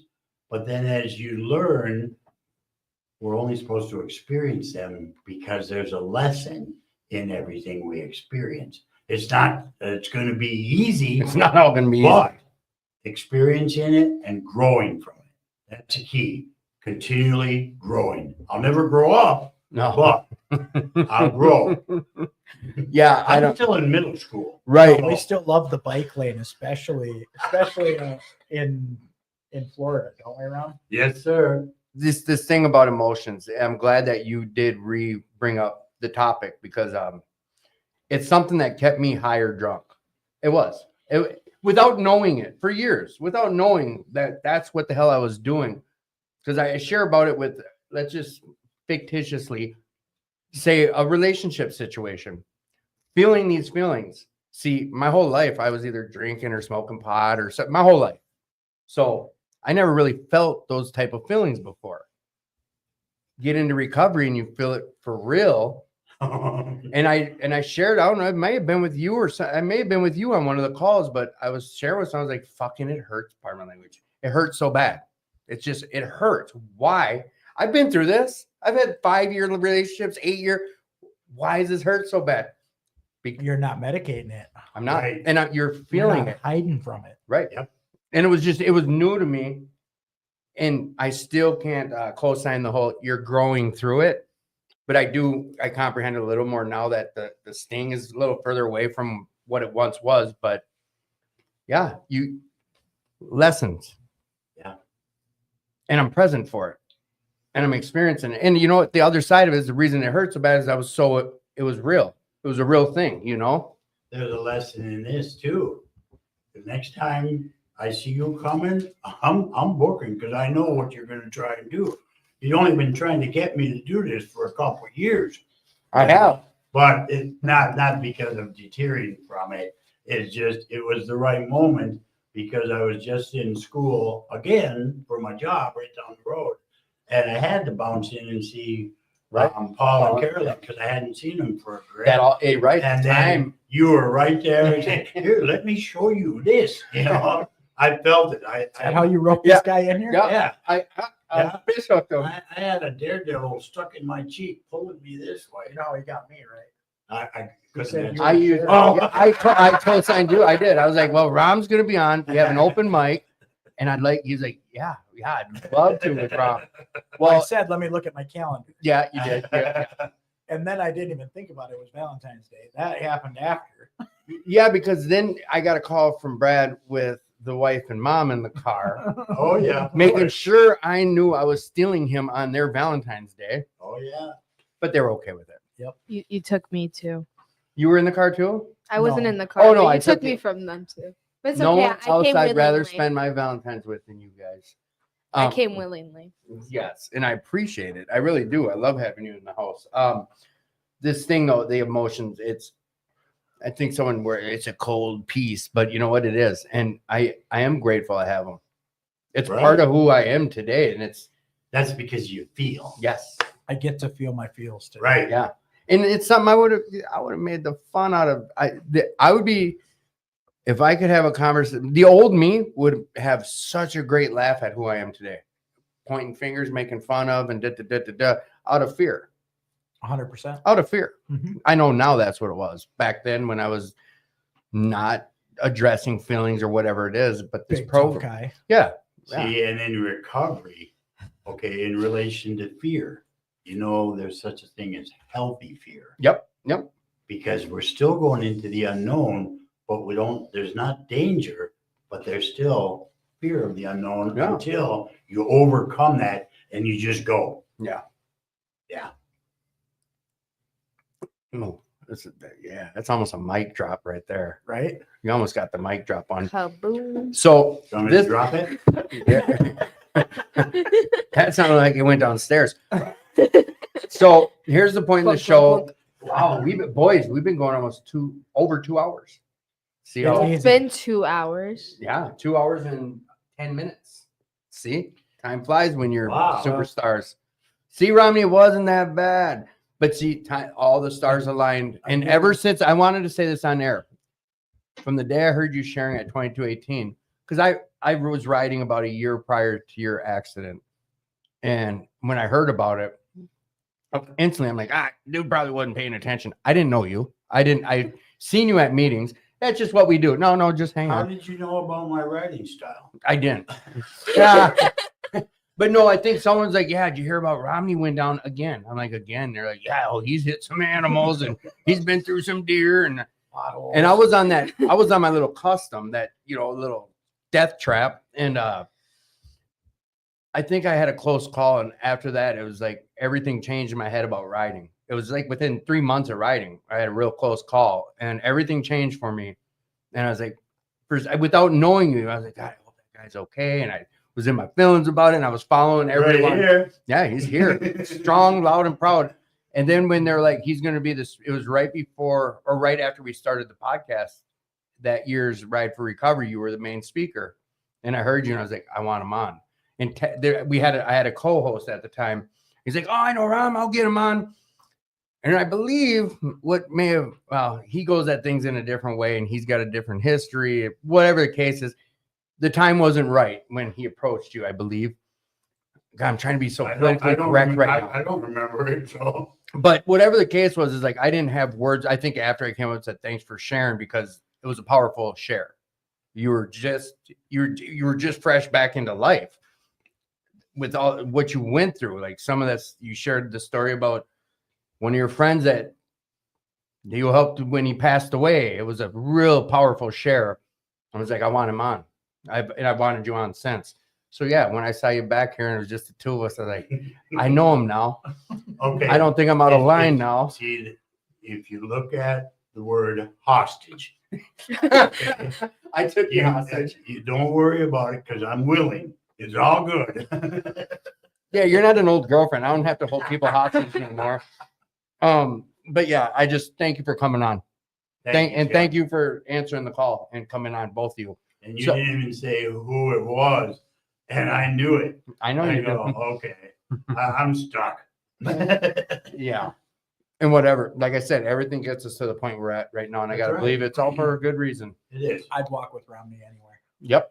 And I would regret because we've done it. And we'll continue to do it, won't we? Just the reality of it, right? Like no matter what, if there's something that's on my mind, I know Romney's he's one of my first phone calls, dude. I mean, probably almost before my sponsor in most cases. Nothing against my sponsor. No. I love him to death. I love Chris. I love him to death. He's a great guy. He helps me through a lot of things, right? But sometimes Romney's, if I know I'm going through something, I know he's going to pick up the phone no matter Right. what. No matter what. No matter what. When he sees my name, he stops his bike and picks up his phone. I'll answer it. I'll hit the handlebar and I'll go, hang on, I'm pulling over. So this is the part in the show that we start wrapping up. And I've got two final questions for all three of you. And we're going to start with you, Greta. Okay. I think you've answered this before. If you could have any superpower, what would it be? Ooh. Right now, school's not fun. I hate school. And this is coming from a kid who used to say, I love school. This is coming from the kid that would go up to her mom during COVID, give her an empty notebook and say, write down math problems for me. Because I've always thought in numbers. I always say it. Mm-hmm. Right now, I'd say if I could not have any homework in science and reading. Just science and reading. And social. Actually, no, social studies is fine. No. Just science, math, social studies, reading, English. No. It's more like. That's not a superpower. I wish I could be able to. She can have whatever superpower she wants. So I read a lot. I have a different one. I'm realizing now I got a better one. I read a lot. You know this. I was about to pull out my phone halfway through the show and start reading. Books?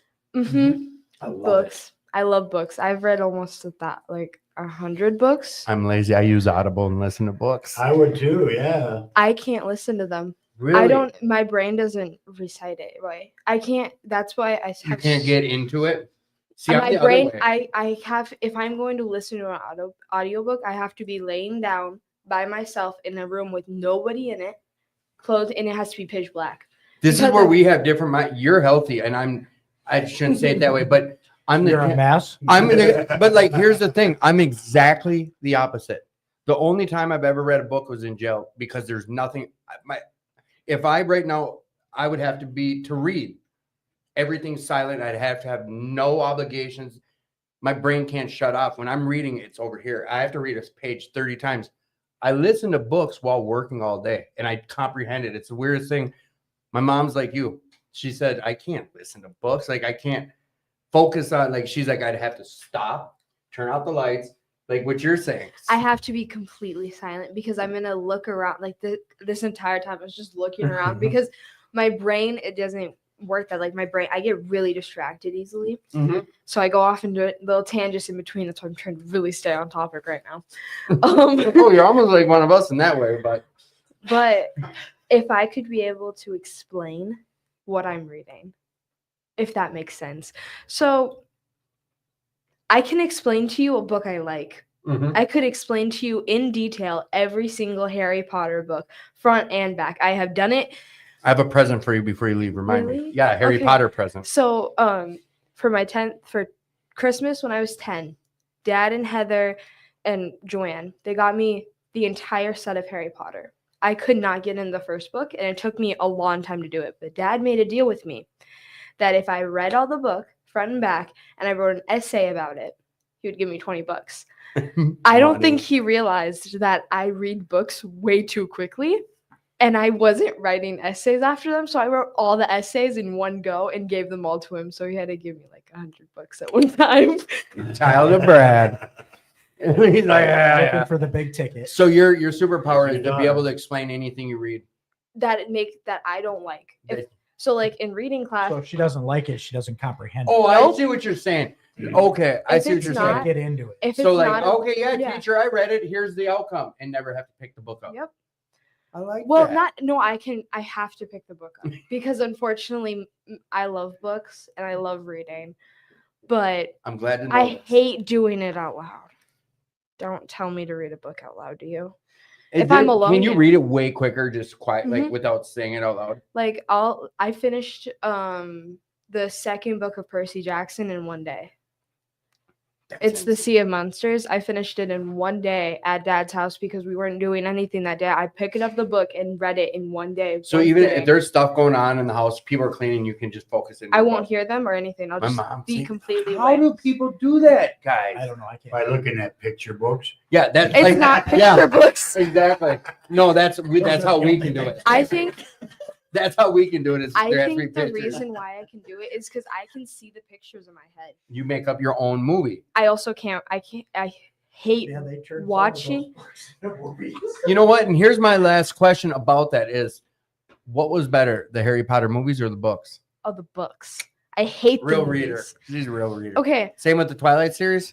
I never read or watched Twilight. I've never I've read listened or to all the watched- Don't get her Twilight, started yet, Tim. I ain't ready to buy another book series. and them ones aren't cheap. And there's just as many of those I as there don't are care. Harry Well, Potters. okay, I have don't care Kindle. if they're cheap. I have Kindle You Unlimited already know now. that about I me. know. I can read them all on my phone now because Mom got me Kindle Unlimited. Oh, yeah. It's just you all can- on my phone, so it's really tiny, so it hurts my eyes sometimes. That's why I stop halfway. Like, if during every Just take your after. screen and expand them. Yeah, I make the letters really big for it, but I want to get like an actual Kindle. But after like a every chapter, tablet type Kindle. yeah, Like mine is all big. See, and I can make it bigger. That's old yeah. people stuff. When I read, it's like that too. But I after every chapter, I do a lap around the house. So when I read books, I get really excited and I get really into them. I start pacing around, and I read books at like 1 a.m. So. So like most of us got yelled at, turn the damn TV off. Dad's like, put the book down and go to I bed. have to tell her to put her book down all the Yep. time. Oh darn, what a terrible thing. Or when I'm at my mom's Lucky. house, my brother's underneath me because we have two Bump, floors. yeah, yeah. So he's underneath me in the basement, Oh. and I'm right on top of him. And right where I walk, like where I pace in my room, is where his bed is. and he has work in the morning. So he'll come up in my room because my phone's on do not disturb as soon as it's 10 o'clock. Right. So he'll come up in my room half asleep, just like, Greta, I am asking you kindly, shut up. So then I turn off the lights because then I know I won't get up. Because then I can't see, so I'll trip over something. You're the best. Thank Yeah. you for that. Real quick, You're and welcome. if I miss you, it's not personal, but as always, like Jalissa, thank you so much for the support, and Heather and Carolyn and Charles, Chucky the soap man. Hey, you know what, guys out there? We got a guy here. His name is Chuck Edwards. He is the soap man. If you listened last week to the show, you know all about it. It's the soap of hope. Come on down to the center. It's homemade. It's prayed into. It's prayed over and prayed on. He'll give you the soap. He just, if you got a penny, give it to him towards it. Some people have given him $50 bills for a bar of soap, and some people are like, I don't have no money, and he hands them soap. There's no price tag on it, but anyone you hear talk about using that soap, that's the last soap they've used because they keep re-getting it. It's very, very good product. If you're interested in it, you can reach out to me. I'll get you some, and then if you like it, you can come back and get more. But Paul, Jacob, Jeremy, Sam, Sam Beast, Blazy stopped on. Everyone, you know what? Daniel and Tom and Jennifer, Charles. Like I said, I've got tons of people who popped on tonight. I'm grateful for all of you. John Anderson was on. Bryce was on. Johnny. This show doesn't move forward without the support of all you guys, and we're grateful for you guys. As always, like, smash that like button, share it, and happy Valentine's Day. And now back to the show. Romney, if you could have any superpower, what would it be? Power and me I don't go there. I don't have any power. I could tell you, you are a superpower, dude. No. You walk in these rooms to other I'm people. only just me. And to some of us, not pedestaling you, but to some of us, you are a superpower. You are to me. No, I'm just me, Tim. That's it. Just like my sponsor, there's so many similarities with my current sponsor, Greg C from the We Are Here area. He says the same thing. He's just him. But everywhere he is, just like me, I'm just me. I just get to be a part of. Done. Well, damn it, you take the fun out of this game of like flying or transporting or Brad, if you could have any superpower, what would it be? I got a couple, but Come on. Of course he does. I want to be able to be invisible. Oh, you know, I Completely could do invisible. that. No, because then you're gonna. Oh, wait. What did you say? No. What?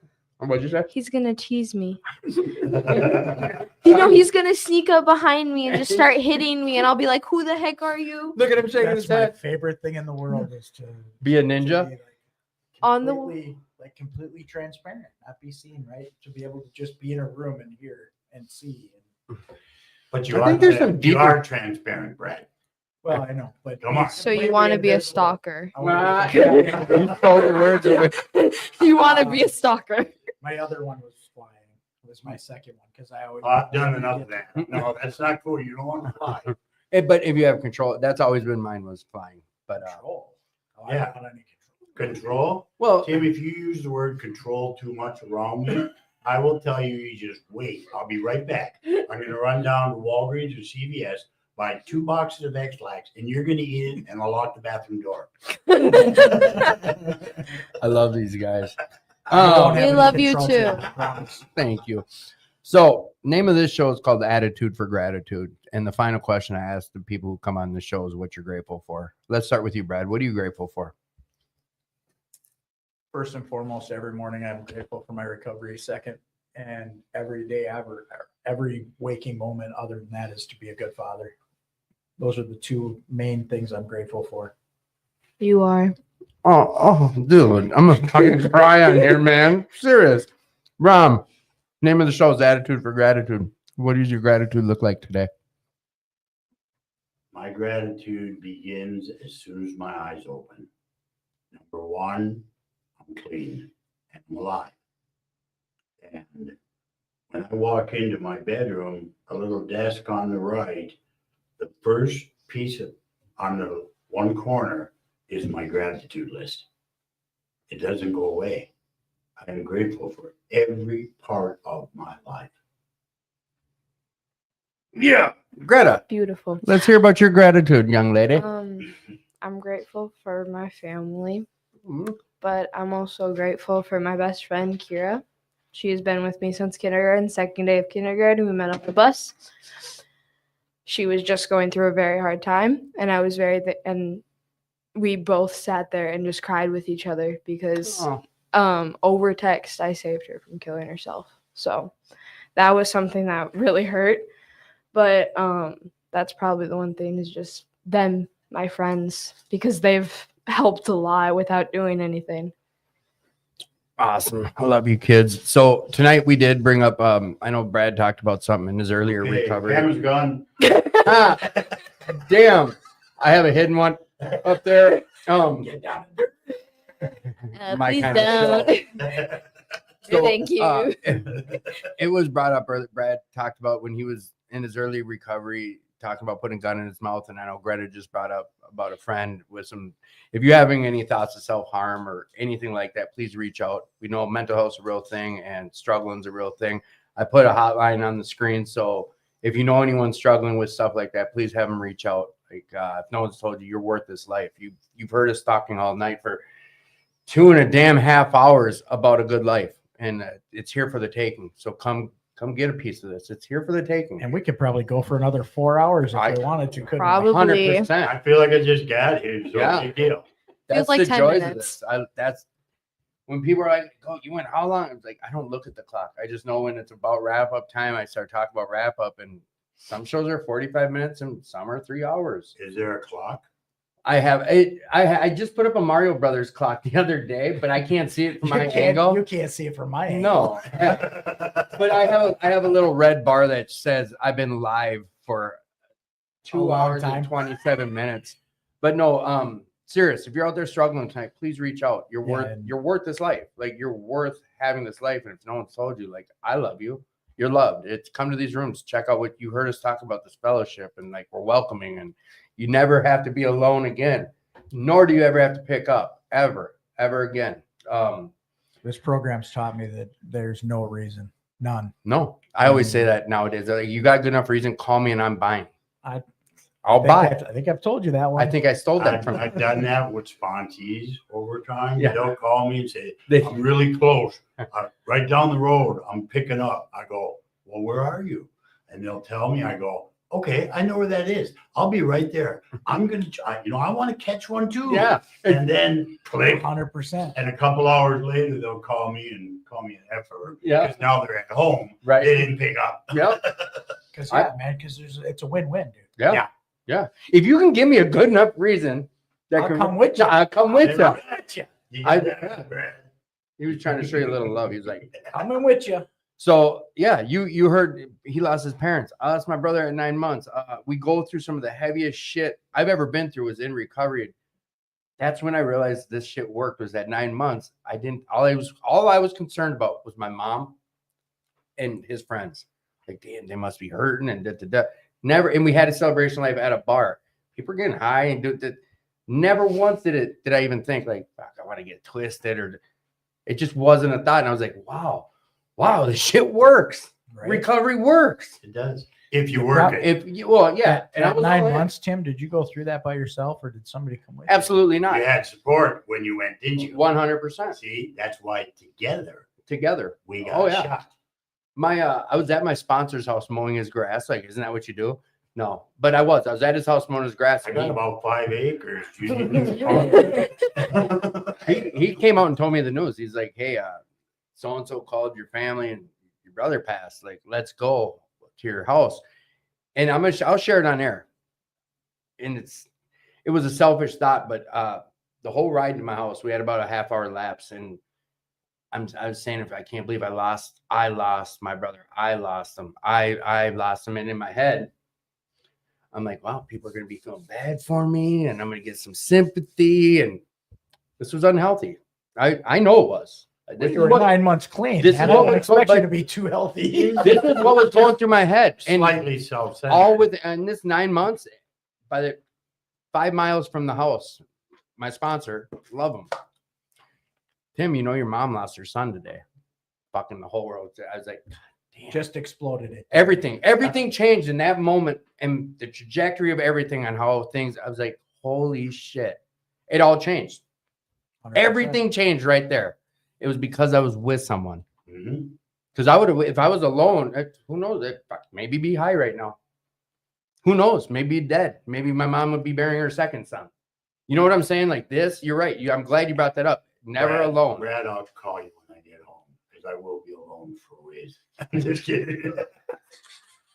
All right. I know I keep going back to this emo shit, but serious, you don't have to do this shit alone. You've heard us talk about it time and time again. So tomorrow, Lake Phelan ice fishing, real recovery. Nicole's event is going on tomorrow. We got Minac coming up. We got the podcast every Friday night at 8 p.m. You want to be on the show, reach out to me. Come on down. Last Friday every month. It's free for all. I'd love to have you come on and share some of your story. If you have ideas for the show, if you want to see it take some other directions, whatever the case is, this isn't my show. It's your guys' show. Jeff S., thank you for hopping on tonight and supporting the show. Everyone else, if I didn't mention you, I love you. Greta, thanks for being in the house. You're welcome. Appreciate it. Romney, thank you for being here. You're welcome, brother. Bradley, love you, buddy. Thanks for being here. having me. Till next week, boys and girls. We love you. Thanks. Love you. Love you. Yeah.